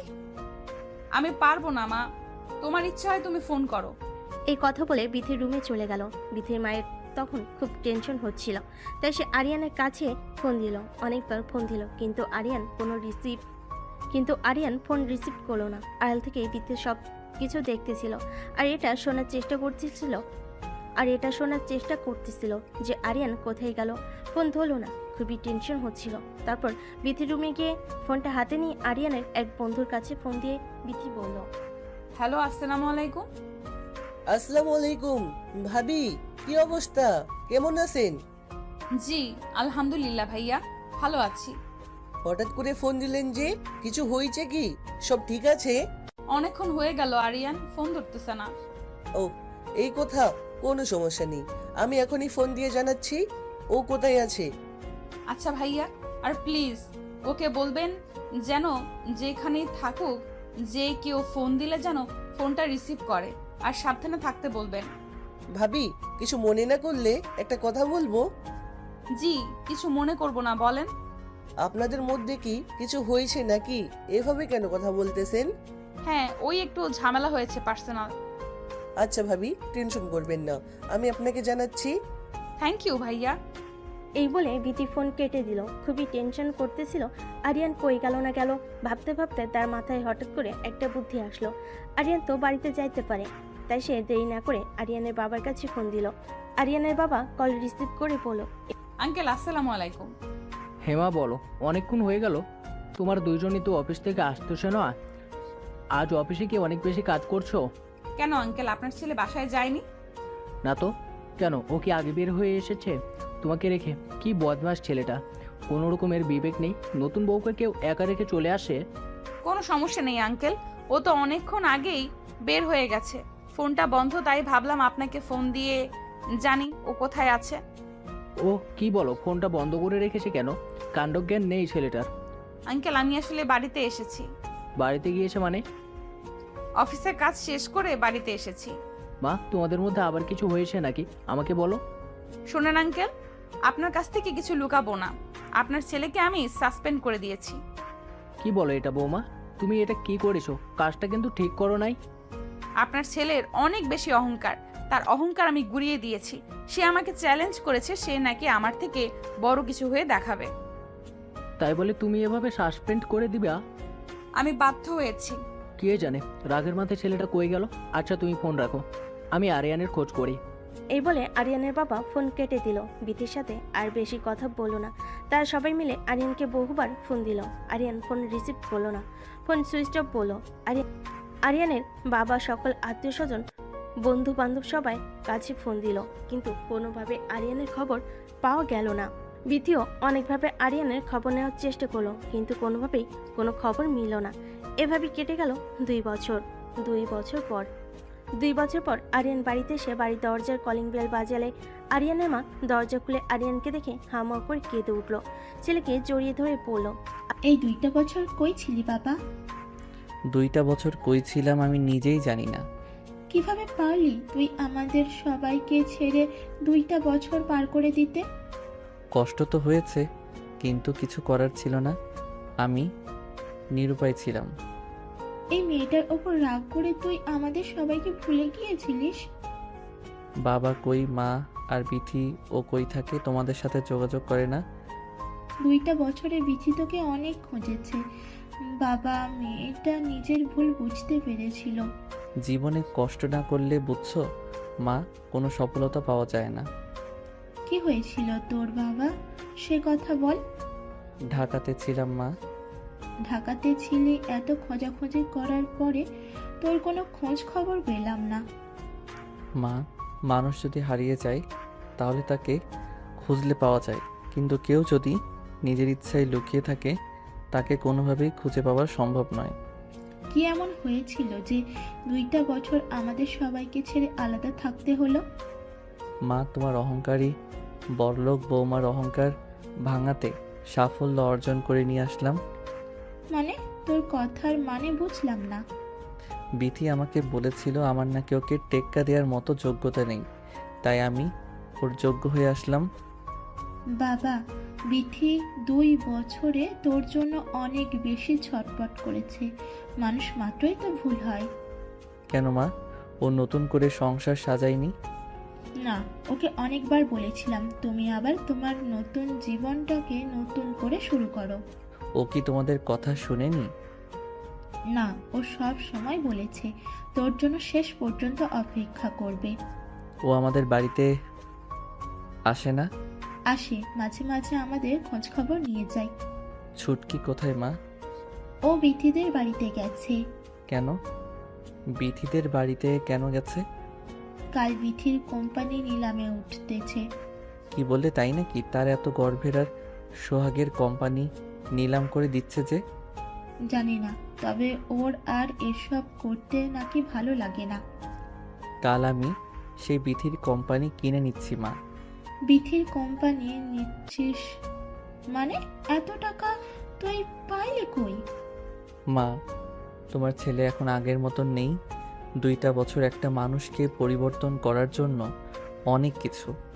সবই বুঝলাম, কিন্তু তুই এত টাকা পাইলি কই? আর তুই কি করিস? মা, তোমার ছেলে এখন ঢাকার সবচেয়ে বিখ্যাত RS কোম্পানির বস। তোমার ছেলের আন্ডারে এখন বিথির মতো 5-10টা কোম্পানি থাকে। বাবা, আজ তোর জন্য গর্বে আমার বুকটা ফুলে উঠল। মা, দোয়া করো অহংকার এই মেয়েটার মুখের উপর যেন উচিত জবাব দিতে পারি। না বাবা, ওই মেয়েটা অনেক কিছু সহ্য করেছে এই 2 বছরে। ও চাইলে কিন্তু অন্য একটা ছেলের হাত ধরে চলে যেতে পারতো, কিন্তু চায়নি। তোর জন্য অপেক্ষা করেছে। সে নিজের ভুল বুঝতে পেরেছে। তোর আবার ওকে নতুন করে কাছে টেনে নেওয়া উচিত। মায়ের মুখে এমন কথায় আরিয়ান কিছু না বলে রুমে চলে গেল। রুমে গিয়ে সারা রাত ভাবলো বিথির কথা। আরিয়ান সিদ্ধান্ত নিল যা হওয়ার হয়েছে, বিথিকে আবাসে ঘরে তুলবে, তাদের সংসারটা আবার নতুন করে শুরু করবে। পরের দিন সকালে আরিয়ান রেডি হয়ে বিথির কোম্পানি নিলামের কনফারেন্সে যাওয়ার জন্য বের হলো। কনফারেন্সে যেতে যেতে অনেকটা লেট হয়ে গিয়েছিল। অনুষ্ঠানের ভিতর ঢোকার পরে আরিয়ান দেখলো সমস্ত লোকজন এসে বসে পড়েছে, তার জন্য সবাই অপেক্ষা করতেছে। তার আসাতে লেট হয়েছে। হাজার হাজার মানুষের মধ্যে বিথি আরিয়ানকে দেখে বলল, তুমি এতদিন কই ছিলে জানো? তোমাকে কত খুঁজেছি। কেন আমাকে খুঁজবে কেন? তোমার জীবন থেকে তো চলেই গিয়েছিলাম। জীবনটা আবার নতুন করে সাজিয়েছো নিশ্চয়ই।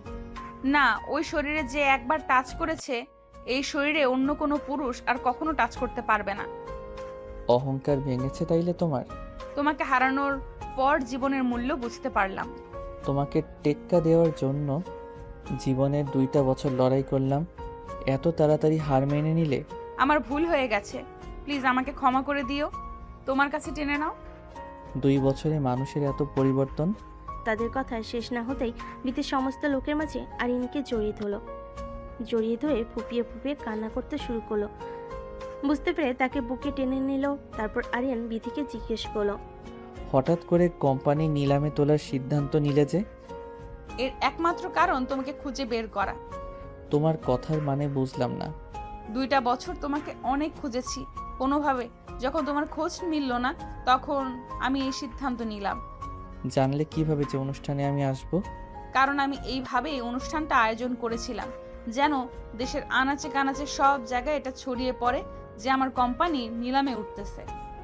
এখনো কি এই সিদ্ধান্তই থাকবে নাকি সিদ্ধান্ত চেঞ্জ করবে? সিদ্ধান্ত আমার এটাই থাকবে, আমি কোম্পানি নিলাম করে দিব। চাইলে কিন্তু তুমি কন্টিনিউ করতে পারো। চাই না আমি কন্টিনিউ করতে। আমি সব কিছু ছেড়ে এখন তোমার বউ হয়ে সংসার করতে চাই। চলো অনুষ্ঠান শুরু করি। তার অনুষ্ঠান শুরু করলো। সবচেয়ে বেশি দাম দিয়ে আরিয়ান বিথির কোম্পানিকে নিল। অনুষ্ঠান শেষ করে আরিয়ান বিথিকে বলল, বিথি, তুমি বাড়ি চলে যাও। বাড়ি চলে যাব মানে? তোমার সাথে নিয়ে যাবে না? না। না মানে তুমি আমাকে ক্ষমা করে দাওনি? বেশি কথা বাড়িও না তো, যেটা বলছি সেটা করো। বাড়ি চলে যাও। আরিয়ান প্লিজ, তোমার সাথে সংসার করব জন্য আমি সব কিছু শেষ করে দিলাম। এমন করো না, আমাকে লাস্ট বারের মতো একটা সুযোগ দাও। কান্নাকাটি করতে হবে না, তুমি বাড়ি চলে যাও। আমি তোমার বাড়ি থেকে গিয়ে তোমাকে নিয়ে আসবো। আমি আর একটা মুহূর্তও তোমাকে ছাড়া থাকতে চাই না। আমি এখনই যাব তোমার সাথে বাড়ি। না, তোমাকে আবার নতুন বউ সাজিয়ে আমি আমার বাড়িতে নিয়ে আসবো। আমাদের নতুন জীবন শুরু করব, আবার নতুনভাবে। সত্যি বলতেছো? 3 সত্যি। কবে যাবে তাইলে? আজকে বাসায় যাই, মা বাবার সাথে কথা বলি, তারপরে তোমাকে জানাবো। বেশি লেট করো না প্লিজ, তোমার অপেক্ষায় থাকবো। অনেক দিন তো ছিলে আমাকে ছাড়া একা, আর তো কিছুদিন। এত অধৈর্য হচ্ছ কেন? জানি না এই 2 বছর আমি তোমাকে ছাড়া কিভাবে থেকেছি। তোমার সাথে কাটানো সময়গুলো আমাকে ঘুমাতে দেয়নি। এই জন্য আমি একটা সেকেন্ডও তোমাকে ছাড়া থাকতে পারতেছি না। বেশি সময় নেব না, তাহলে তোমাকে নিয়ে আসবো। আরিয়ানের কথা শুনে বিথি রাস্তার মধ্যে আরিয়ানকে জড়িয়ে ধরলো শক্ত করে। আরিয়ান বলতেছে, আরে কি করো? এটা রাস্তার লোকজন দেখতেছে। লোকজন তো কি হয়েছে, লোকজন তো দেখবেই। মানা করো না প্লিজ, তোমাকে জড়িয়ে ধরে একটু থাকতে দাও। আরিয়ান আর নিষেধ না করে অমনি থেকে জড়িয়ে ধরে অনেকক্ষণ থাকলো। আশেপাশের মানুষগুলো তাদের দিকে তাকিয়েছিল, কিন্তু তারা কোনো দিকে খেয়াল না দিয়ে দুজন দুজনকে শক্ত করে জড়িয়ে ধরেছিল। তারপর আরিয়ান বিথিকে বলল, আচ্ছা হইছে, এখন যাও। কত আদর করতে পারো কাল দেখবনি। জানি না কত আদর করতে পারবো, তবে আমার ভেতর যত ভালোবাসা আছে সমস্তটা তোমাকে দিব। 2 বছরে তুমি তো দেখি অনেক রোমান্টিক হয়ে গেছো। জানি না আগে কি ছিলাম, এখন কি হয়েছি, তবে তোমাকে আর হারাতে চাই না। এখন যাও বাড়িতে। ঠিক আছে, তুমিও যাও, বাড়িতে গিয়ে ফোন দিও। ওকে, আল্লাহ হাফেজ। I love you. I love you too. এখন যাও। তারা দুজনের বাড়ি ফিরে গেল। সমস্ত ঘটনা তাদের মা বাবাকে বলল। আরিয়ান তার বাবাকে বিথিকে ঘরে তুলে নিয়ে আসার জন্য কথা জানালো। আরিয়ান তার বাবাকে বিথিকে ঘরে তুলে নিয়ে আসার জন্য বলল। এই কথাটা শুনে আরিয়ানের বাবা খুশি হয়ে বলল, এটা তো ভালো সিদ্ধান্ত। কালকে চলো, ঘরের লক্ষ্মীকে ঘরে নিয়ে আসি। রাতে সবাই সিদ্ধান্ত নিল। সকালে তারা রেডি হয়ে বিথিদের বাড়িতে চলে গেল। রাতে সবাই সিদ্ধান্ত নিয়ে সকালেই তারা সবাই রেডি হয়ে বিথিদের বাড়ি চলে গেল। আরিয়ান সুন্দর করে পর সেজেছে, আর বিথিও সুন্দর করে বসে আছে। দুজনের হাসি দেখে যেন সারা দুনিয়া হাসতেছে। নতুন করে আবার তাদের বিয়ে হলো। বিথিকে নিয়ে আসলো আরিয়ানের বাসায়। আরিয়ানকে বলল, জানো আজকে আমার সবচেয়ে খুশির দিন।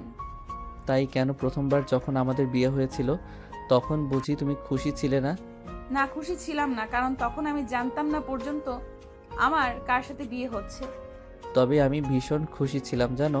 তার মানে তুমি আগে থেকে জানতা সবকিছু, আমার কাছ থেকে এখনো তুমি সবকিছু লুকাচ্ছ, তাই না? না রে বাবা, আমি কিছুই জানতাম না। তবে বিয়ে করার খুব ইচ্ছা ছিল, জীবন সঙ্গীর সঙ্গে সুন্দর সুন্দর মুহূর্ত কাটানোর। মা বাবা যখন বিয়ে ঠিক করলো তখন আমি আর আপত্তি জানাইনি, কারণ মা বাবার পছন্দের উপর আমার বিশ্বাস ছিল। এত এক্সাইটেড ছিলে, বুঝলাম মা বাবা পছন্দের উপর তোমার বিশ্বাস ছিল, তবুও একবার কার সাথে বিয়ে হচ্ছে তাকে তুমি দেখতে চাইবে না? হ্যাঁ, দেখতে চেয়েছিলাম। পরে কি হলো দেখোনি? না, বাবা দেখায়নি, বললো সারপ্রাইজ একবারই দেখো। তুমি দেখতে চাইবা না? না, আমি আর জোর করিনি। তার মানে প্রথমবারের বিয়েতে তুমি খুশি ছিলা, এই বিয়েতে খুশি হওনি? এই বিয়েতে অনেক বেশি খুশি হয়েছি, কারণ এবার তুমি ভালোবেসে আমার হাত ধরেছো। আজ আমাদের বাসর রাত, এসব কথা বলেই কি রাত পার করে দিবা? তা নয় তো কি, আজ কিছু করব না, তোমাকে জড়িয়ে ধরে আরাম করে একটা ঘুম দিব। বিথি তখন বলল, তোমার হচ্ছে, দাঁড়াও। আমি বউ সেজে এতক্ষণ বসে আছি তোমার অপেক্ষায়, আর তুমি এখন ঘুমাইবা না? ঘুমানোর জন্মের স্বাদ তোমাকে মিটিয়ে দিচ্ছি। তাড়াতাড়ি আমার কাছে আসো, আমাকে আদর করো। কিভাবে আদর করব তোমাকে?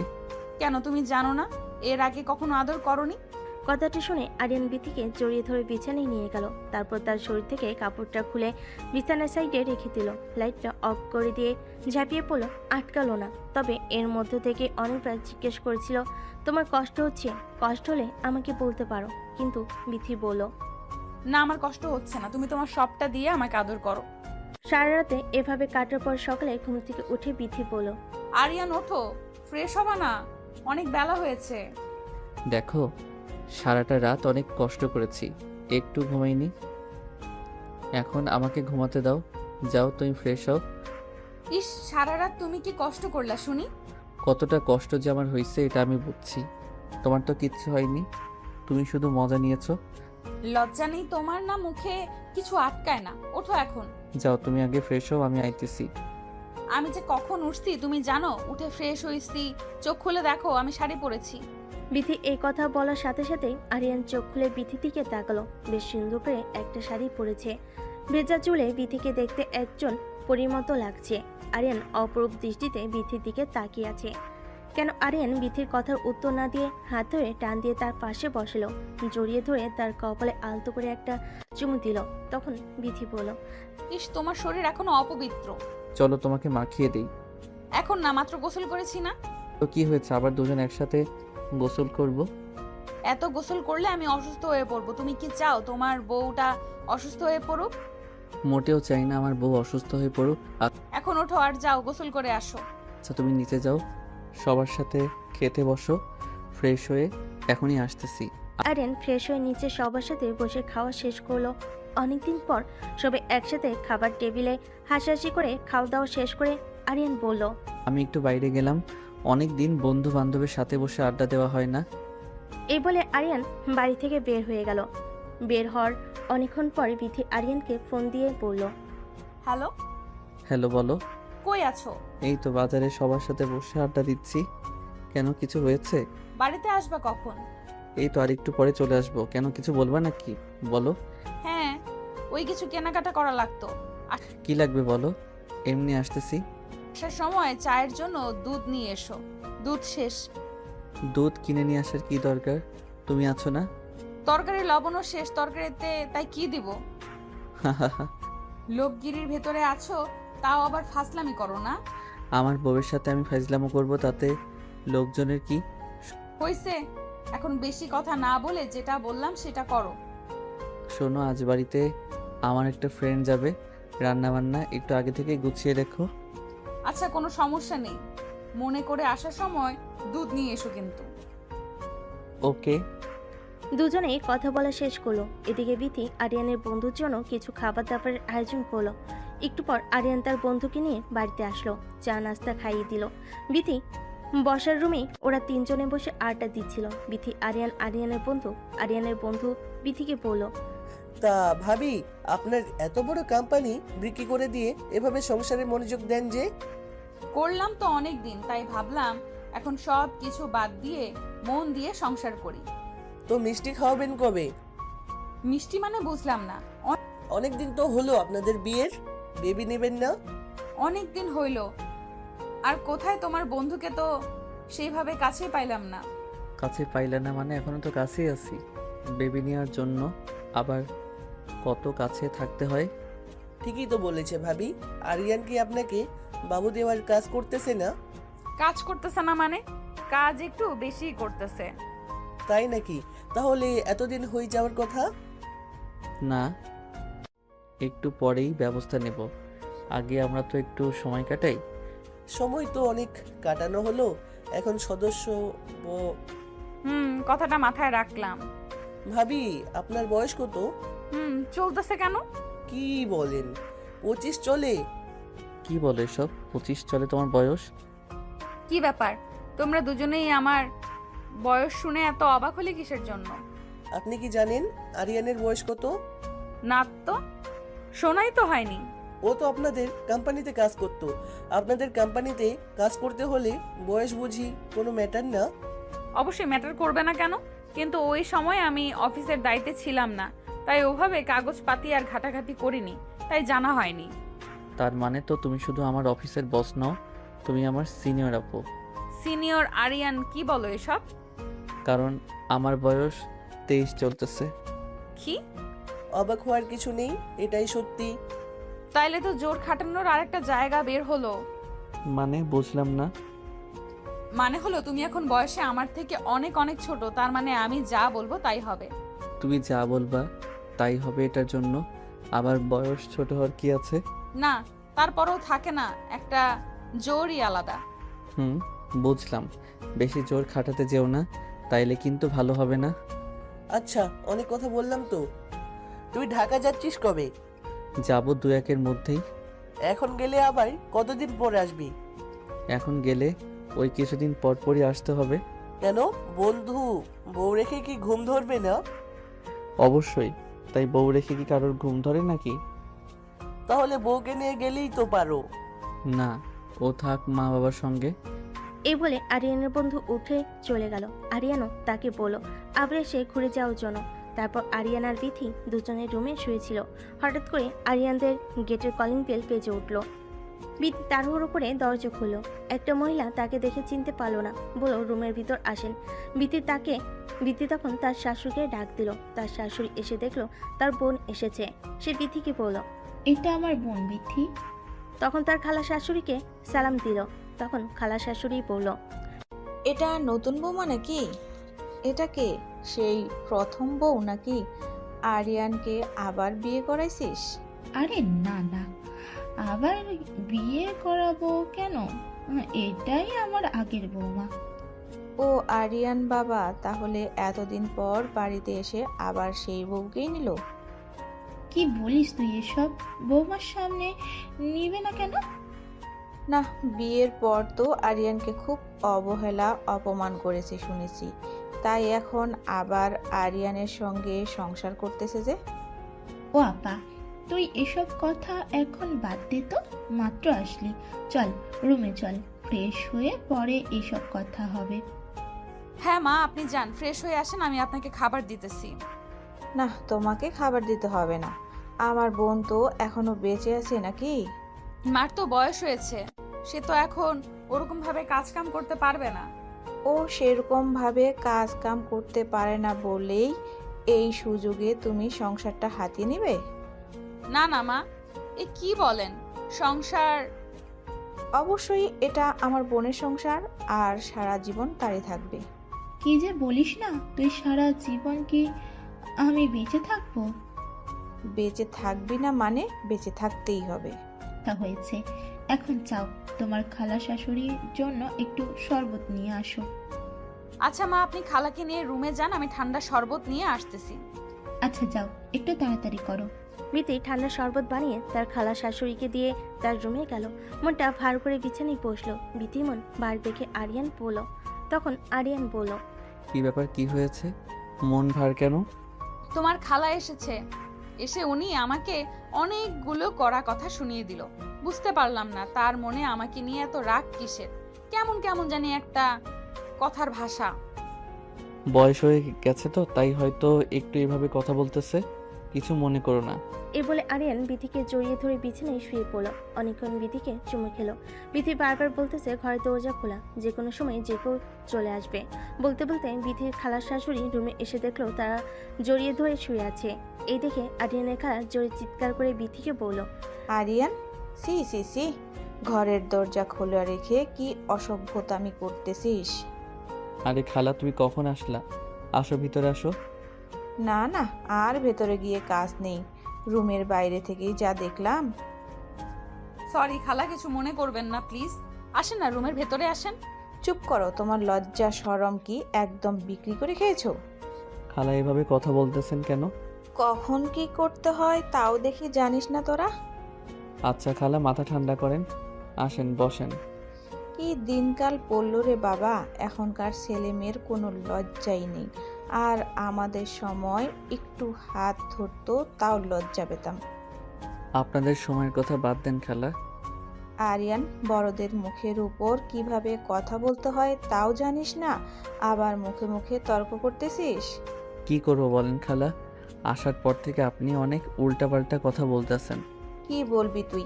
আমি এসে তোদের বিরক্ত করলাম? তা বলি নাই, তবে আপনি হয়তো ভুলে গেছেন কারো রুমে ঢোকার আগে পারমিশন নিতে হয়। বউ পেয়ে তুই এতটা পরিবর্তন হয়ে গেছিস আরিয়ান, তোর রুমের আসার জন্য আমাকে পারমিশন নিতে হবে? শুধু আমার রুম নয় খালা, যে কারো রুমে যাওয়ার আগে অবশ্যই পারমিশন নিতে হবে। এতদিন পর তোদের বাসায় এসে এরকম কথা শুনতে হবে, আগে জানলে কখনোই আসতাম না। খালা কথাগুলো অন্যদিকে নেবেন না প্লিজ, আপনার খারাপ কিছু তো বলা হয়নি। তুমি আমাকে এভাবে অপমান করতে পারলে তোমার বউয়ের সামনে? নব দম্পতির ঘরে ঢোকার আগে অবশ্যই আপনাকে পারমিশন নিতে হবে। ও ফারিয়ান, চুপ করো তো প্লিজ। এভাবে খালার মুখে মুখে কেন কথা বলতেছো? এই মেয়ে, তুমি চুপ করো। তুমি আমাদের কথার মধ্যে কেন কথা বলতেছো? সব কিছু হয়েছে তোমার জন্য। আপনার কথার মানে বুঝলাম না খালা। আসার পর থেকে দেখছি আপনি আমাকে সহ্য করতে পারতেছেন না। কিভাবে সহ্য করব? যে মেয়ে বিয়ের পর স্বামীকে অপমান করে তার ফ্যামিলির কাছ থেকে দূরে রাখে, আর সেই এখন সেই টাকার মানুষ হয়ে গেছে, অমনি আবার তার গলায় ঝুলে পড়েছে সেই মেয়েকে আমি কিভাবে সহ্য করতে পারি? খালা প্লিজ চুপ করেন, আপনি কিন্তু এখন বেশি বেশি বলতেছেন। আরিয়ানের রুমে এমন কথাবার্তা শুনে আরিয়ানের মা রুমে আসলো। এসে সবকিছু শোনার পরে তার বোনকে বলল, কি ব্যাপার, তুই বিথিকে সহ্য করতে পারতেছিস না যে? আর ওদের রুমে আসার আগে তুই নক করে আসলি না। ওদের সবে মাত্র বিয়ে হয়েছে, ওদের মধ্যে একটু এমন কিছু হতেই পারে। আরিয়ানের খালা তখন বলল, আমার তো জানা ছিল না। আর তুই তোর ছেলের বউকে নিয়ে এত আদিক্ষেতা করছিস কিসের জন্য? এমন বউ আমার হলে আমি কখনো বাড়িতে রাখতাম না। আরিয়ানের মাও এই কথা শুনে বলল, বুবু, ভুল মাত্র মানুষেরই হয়। একটা ভুলের কারণ ধরে এভাবে কোনো মানুষকে শাস্তি দেওয়া উচিত নয়। তুই মাথা ঠান্ডা কর আর চল, বাইরে চল। বলে আরিয়ানের মা আরিয়ানের খালাকে বাইরে নিয়ে গেল। বিতি তখন আরিয়ানকে বলল, আরিয়ান, এইভাবে তুমি খালার সাথে কেন কথা বললা? এইভাবে তোমার কথা বলা উচিত হয়নি। খালা তোমাকে যে কতগুলো কথা শোনালো তাতে তোমার কিছু মনে হচ্ছে না? কি মনে হবে? একটু আগে তুমি না বললা খালা বয়স্ক মানুষ, তার কথাই কিছু মনে না করতে? তার মানে এত কিছু বলবে? আমি তো জানতাম না খালা এত খারাপভাবে তোমার সাথে কথা বলবে। আচ্ছা বাবা, হইছে, তোমারই তো খালা, এত রাগ করার কি আছে? খালার হইয়া আমি সরি বলতেছি, তোমাকে সরি কিছু মনে করো না। দূর পাগল, কি মনে করব? I love you. I love you too. এখন থাকো, আমাকে রান্না করতে হবে। খালা অনেকদিন পরে আসলো। আগে আমার কাছে একটু বসো তারপরে যাবা। আরে না, আগে আমাকে যাইতে হবে, থাকো। তাইলে আগে আমাকে একটা চুমু দিয়ে যাও। ইস, শখ কত! চুমু দাও, নইলে কিন্তু যেতে দেব না কোথাও। রুমের দরজা কিন্তু খোলা, এটা ভুলে যেও না। ইস, কিছু হবে না, দাও তো। কিচ্ছু হবে না বলে তো তখনও জড়িয়ে ধরছিলা, দেখলে তো কি হলো। এখন আর এমন কিছু হবে না, একটা চুম্বন তো এমন করতেছো কেন? আচ্ছা, চুমুটা এখন তোলা থাকলো, রাতে দিব। রাতে তো অবশ্যই দিবা, বাট এখনকারটা এখন দাও। কি ছেলে মানুষে শুরু করলা বলো তো? যত কথা বাড়াইবা তত কিন্তু তোমারই লেট হবে। সত্যি তোমার সাথে পারা বড্ড কঠিন। আরিয়ানকে জড়িয়ে ধরে বিথে একটা চুমু দিয়ে লজ্জা পেয়ে সে দৌড়ে রান্নাঘরে চলে গেল। রান্না করতে আরিয়ান বিথের পিছনে পিছনে রান্নাঘরের দিকে গিয়ে দেখলো বাড়ির ভিতরে কোনো সার শব্দ নেই, যেন একটা মানুষও নেই হয়েছে। তেমনটাই আরিয়ানের বাবা বাইরে গেছে। আরিয়ানের মা তার খালাকে নিয়ে বাইরের বাগানটাতে ঘুরতে গেছে। বাড়ি একদম ফাঁকা। আরিয়ান রান্নাঘরে গেল, গিয়ে দেখলো বিথি রান্না করতেছে। পিছন থেকে এগিয়ে এসে বিথিকে জড়িয়ে ধরলো।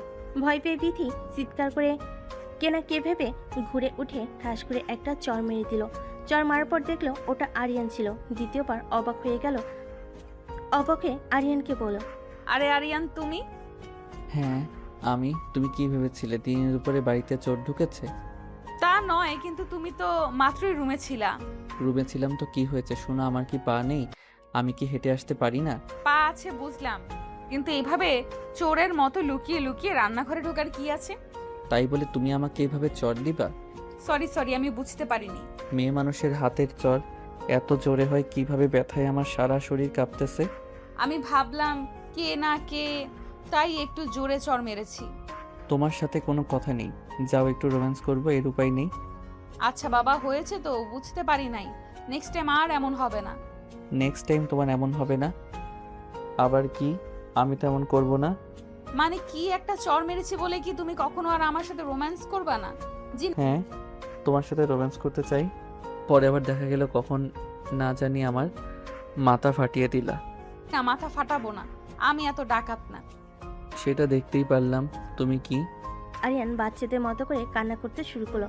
বিথি বারবার সরি বলল, কিন্তু আরিয়ান কিছু শুনল না। একটু রাগ দেখে রুমে চলে গেল। বিথিও রান্নাবান্না বাদ দিয়ে পিছনে পিছনে রুমে চলে গেল। রুমে চলে যাবার পর অনেক করে বুঝিয়ে বলল, আমি বুঝতে পারি নাই, ভুল হয়ে গেছে। কোনো কথা শুনলো না। সে বিথির সাথে কথাই বলল না। বিথি যেদিকে যায় আরিয়ান বিথির দিক থেকে মুখ ঘুরিয়ে নেয়। রাগ ভাঙাবে কিভাবে এটা বুঝতে না পেরে বিথি আরিয়ানকে বুকে জড়িয়ে ধরে বাচ্চাদের মতো করে মাথায় হাত বোলাতে বোলাতে বলে, আমার ভুল হয়ে গেছে, আমি বুঝতে পারি নাই। নেক্সট টাইম থেকে আর কখনো এমন হবে না। আরিয়ান তখন হেসে উঠল। মনে থাকে যেন, নেক্সট টাইম এমন কখনো করবা না। এ বলে আরিয়ান বিথিকে আরো শক্ত করে জড়িয়ে ধরল। বিথি তখন আরিয়ানের হাত সরিয়ে দিয়ে বলল, আচ্ছা হইছে, এখন ছাড়ো। কেন ছাড়বো? কেন? আমার এখনো ব্যথা কমে নাই।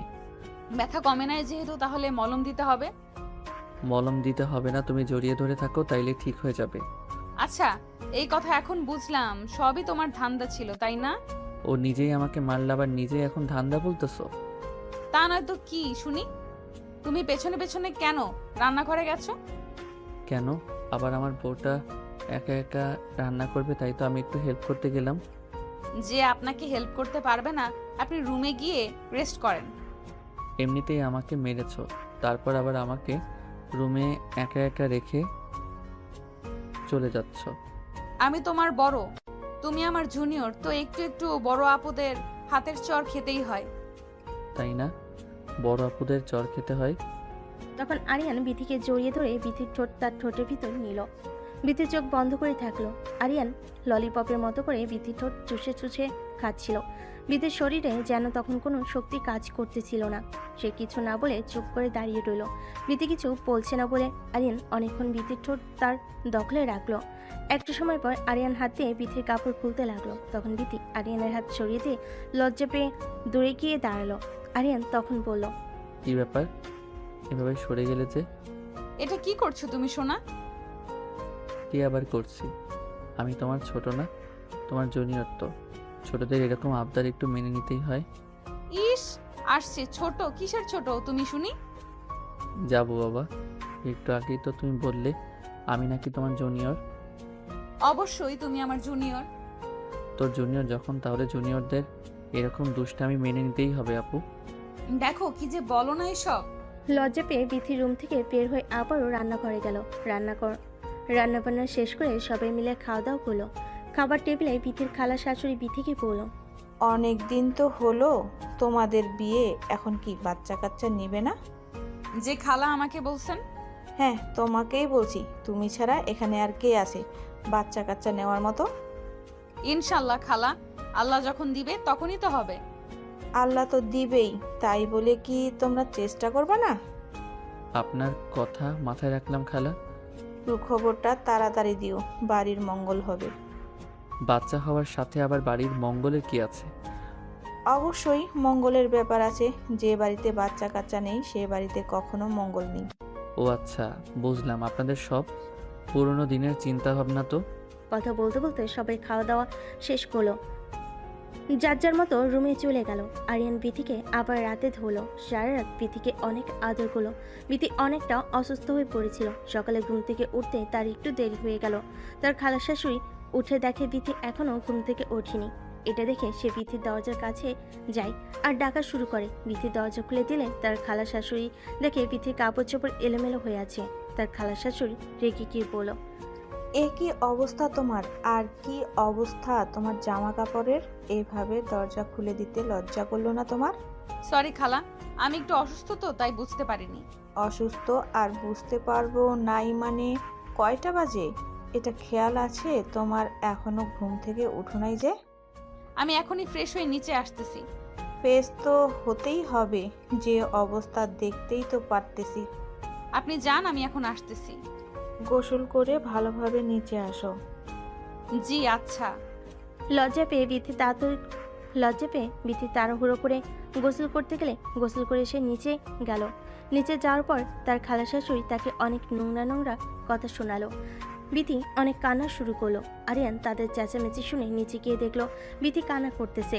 সে তার খালাকে বলল, খালা, আপনি আসার পর থেকে দেখতেছি বিথিকে আপনি সহ্য করতে পারতেছেন না কেন, কি সমস্যা? খালা তখন বলে উঠল, কত বেলা হয়ে গেছে, এখনো ঘুম থেকে উঠুনি যে? আরিয়ান তখন বলল, খালা, ও অসুস্থ, এই জন্য উঠতে দেরি হয়েছে। তা কালকেই তো দেখলাম ভালো রাতের মধ্যে আবার অসুস্থ হয়ে পড়লো কিভাবে? অসুস্থ মানুষ কখন কিভাবে হবে এটা কি বলে কয়ে আসে? ওহো আরিয়ান, চুপ করো তো প্লিজ। তুমি চুপ করো, তুমি যাও রুমে যেয়ে চুপচাপ শুয়ে থাকো।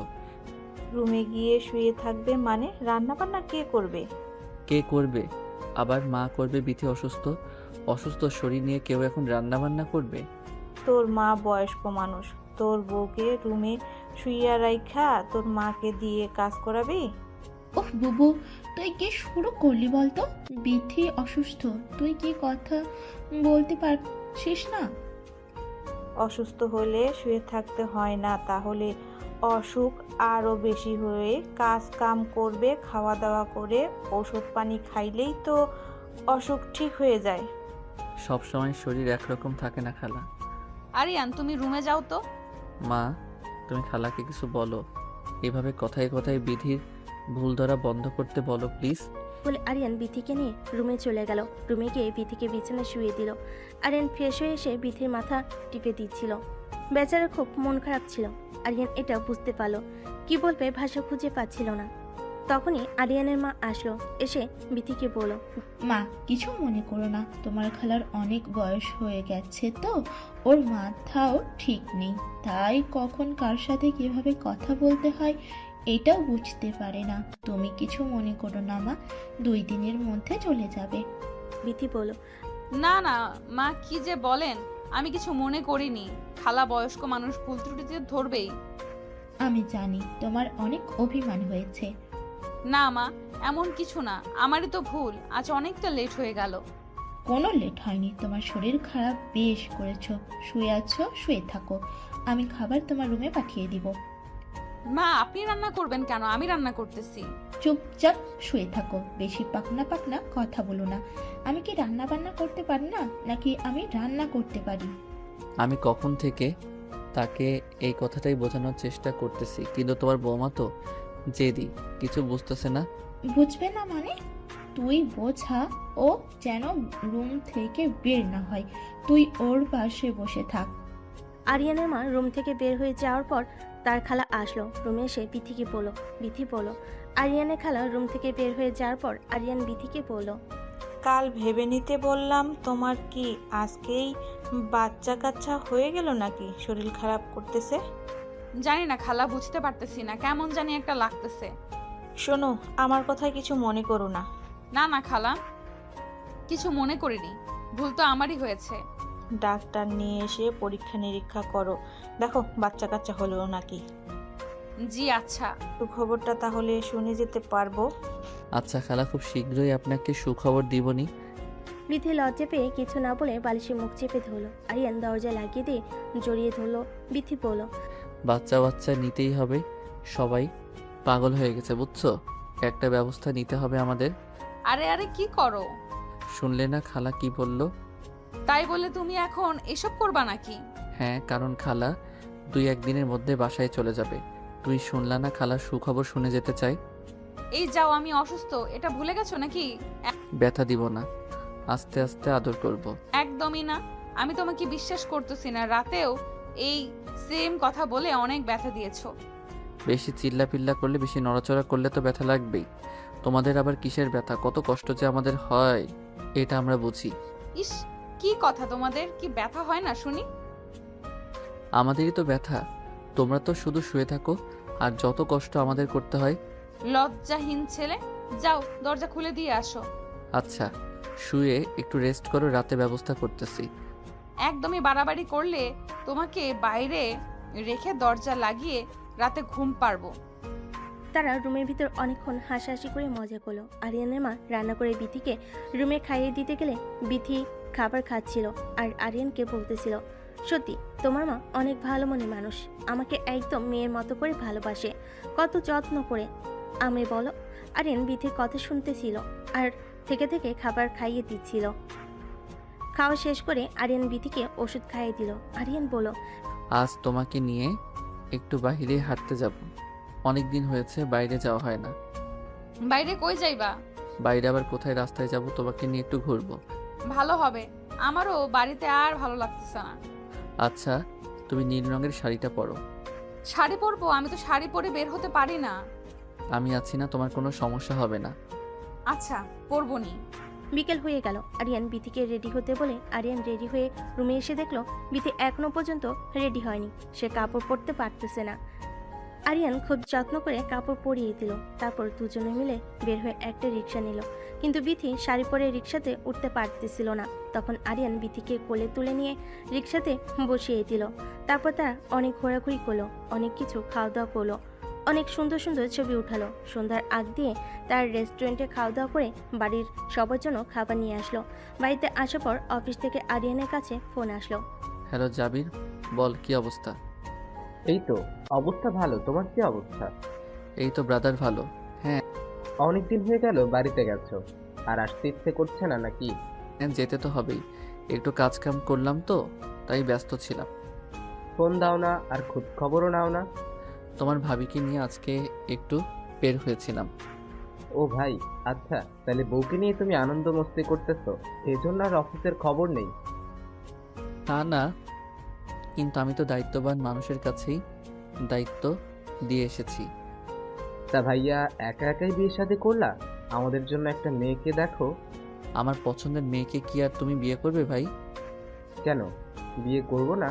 যা, আমরা তো পছন্দের কোনো মেয়ে নাই। আচ্ছা, বললা যখন খোঁজখবর নিয়ে জানাবো। তো ভাই খুশির মিষ্টি খাওয়াইবা কবে? কি রে ভাই, যেখানে যাই শুধু এই একই কথা বলে, এছাড়া কি কোনো কথা নেই? এছাড়া কি কথা থাকবে? বিয়ের আগেই সবাই বলে বিয়ে করবি কবে, বিয়ের পরে বলবে বাচ্চা কাচ্চা হবে কবে, বাচ্চা কাচ্চা হওয়ার পরে আবার তখন সবাই বলবে বাচ্চা কাচ্চার বিয়ে শাদী দিবা কবে। এরকমটাই তো হয়। ঠিক বলেছিস ভাই, রাস্তাঘাটে বের হওয়া যায় না। হ্যাঁ, তো লোকজন তো ঠিকই বলে অনেক দিন তো হয়ে গেল, এখন বাচ্চা কাচ্চা নিলেই তো পারো। হ্যাঁ, তাই ভাবতেছি, ওটাই করতে হবে। তো ভাবি ভালো আছে না? হ্যাঁ, আলহামদুলিল্লাহ আছে ভালো। আচ্ছা, অনেক কথা বললাম, আসল কথা বলতেই ভুলে গেছি। কি কথা বল। আরে 25 তারিখ ইন্ডিয়া থেকে আমাদের নতুন ক্লায়েন্ট আসার কথা। কি বলিস, 25 তারিখ? হ্যাঁ ভাই, 25 তারিখে নাকি ওরা এখানে আসবে। আর মাত্র 7 দিন পর? এত তাড়াতাড়ি দিন করলি যে? কিছুই করার নেই, কারণ ওদের নাকি সময় ছাড়া আর সময় হবে না। আচ্ছা, তাইলে কি আর করা যাবে, আসবো নি আমি 25 তারিখের আগেই। না, বউকে রেখে আসতে ভালো না লাগলে বউকে সঙ্গে করে নিয়ে আসো ভাই। ওকে নিয়ে যাবে না? কেন, আমরা কি কেড়ে নিব নাকি? কেড়ে নিতে চাইলে কি আমি নিতে দেব নাকি? তাহলে ভয় কিসের? এমনি রে ভাই, ও যাইতে চায় না এখানে, মা বাবা সবাই আছে, ওদের বয়স হয়ে গেছে। আচ্ছা ভাই, তাহলে সময় মতো চলে আসো, দেখা হচ্ছে। ওকে ব্রো, দেখা হচ্ছে। আরিয়ানকে অনেকক্ষণ চিন্তিতভাবে কথা বলতে দেখে বিথি আরিয়ানকে বলল। কি কোনো প্রবলেম হয়েছে? আরিয়ান মন খারাপ করে বলল। 25 তারিখে ব্যাগ যেতে হবে ইন্ডিয়া থেকে, ক্লায়েন্ট আসতেছে, মিটিং আছে। মন খারাপ করে বিথি বলল। 25 তারিখ এত তাড়াতাড়ি চলে যাইবা? আরিয়ান বলল। কি করা যাবে বল, আমার তো তাড়াতাড়ি যাওয়ার কোনো প্ল্যান ছিল না। আচ্ছা, কি করা যাবে, কাজ যেহেতু যেতে তো হবেই। মন খারাপ কইরো না, আমি খুব তাড়াতাড়ি চলে আসব। চলে আসার দরকার কি, আবার গিয়ে নিখোঁজ হয়ে যাও? এখন আর নিখোঁজের উপায় আছে নাকি? কেন, এখন আবার কি এমন পরিবর্তন হলো? আমার মিষ্টি একটা বউ রেখে কি আর দূরে থাকা যায় বলো? থাকতে তো যাচ্ছ, কতদিন থাকবে কে জানে। খুব অল্প দিন থাকবো, যত তাড়াতাড়ি সম্ভব চলে আসবো। দেখবো নি কেমন তাড়াতাড়ি আসো তুমি। যাওয়ার আগে বাবুটাকে তোমার পেটের ভেতর দিয়েই যাই, কি বলো? যাও, কি বলো এসব? হ্যাঁ, ঠিকই তো বলেছি, যেন পরের বার আসলে আমার বাবুর স্পর্শ পাইতে পারি। কেন গো, আপনি কি বাবু হওয়ার পরে আসবেন? বাবু হওয়ার পরে আসবো না, তবে আস্তে আস্তে তোমার পেটের ভেতর বাবু একটা বড় হয়ে যাবে, তোমার পেটে হাত দিলে আমার বাবুর স্পর্শ পাবো।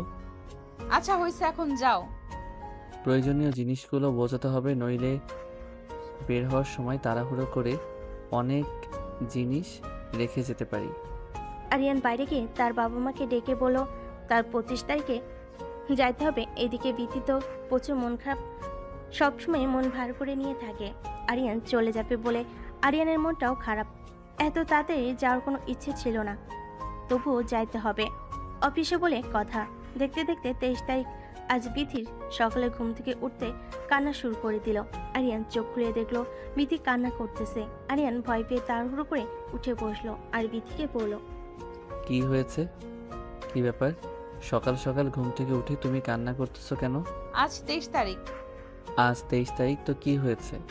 কি হয়েছে মানে? কাল 23 তারিখ, কাল সকালেই তো তুমি চলে যাইবা। পাগলি, এটা ভেবে কান্না করার কি আছে? বললাম না খুব তাড়াতাড়ি চলে আসবো। যতই বলো তবুও এই কয়েকটা দিন তোমাকে ছাড়া কিভাবে থাকবো বুঝতে পারতেছি না। যখন 2টা বছর ছিলাম না তখন কিভাবে ছিলা? কিভাবে যে ছিলাম ওটা শুধু আমিই জানি, ওটা কাউকে বোঝানোর মতো কথা না। জানি, আমি খুব কষ্টে কাটিয়েছো। ঢাকা যেয়ে আবার আমাকে ভুলে যাবে না তো? পাগল তুমি, তোমাকে ভুলবো আমি? ভুলতেও তো পারো। আমি মরে যাব তাও তোমাকে ভুলবো না। চুপ, কি সব কথাবার্তা বলো তুমি? তাহলে তুমি কান্নাকাটি করা বাদ দাও। ঘুম থেকে উঠে খাওয়া দাওয়া করে আরিয়ান তার প্রয়োজনীয় সমস্ত জিনিসপত্র গোছাতে লাগলো।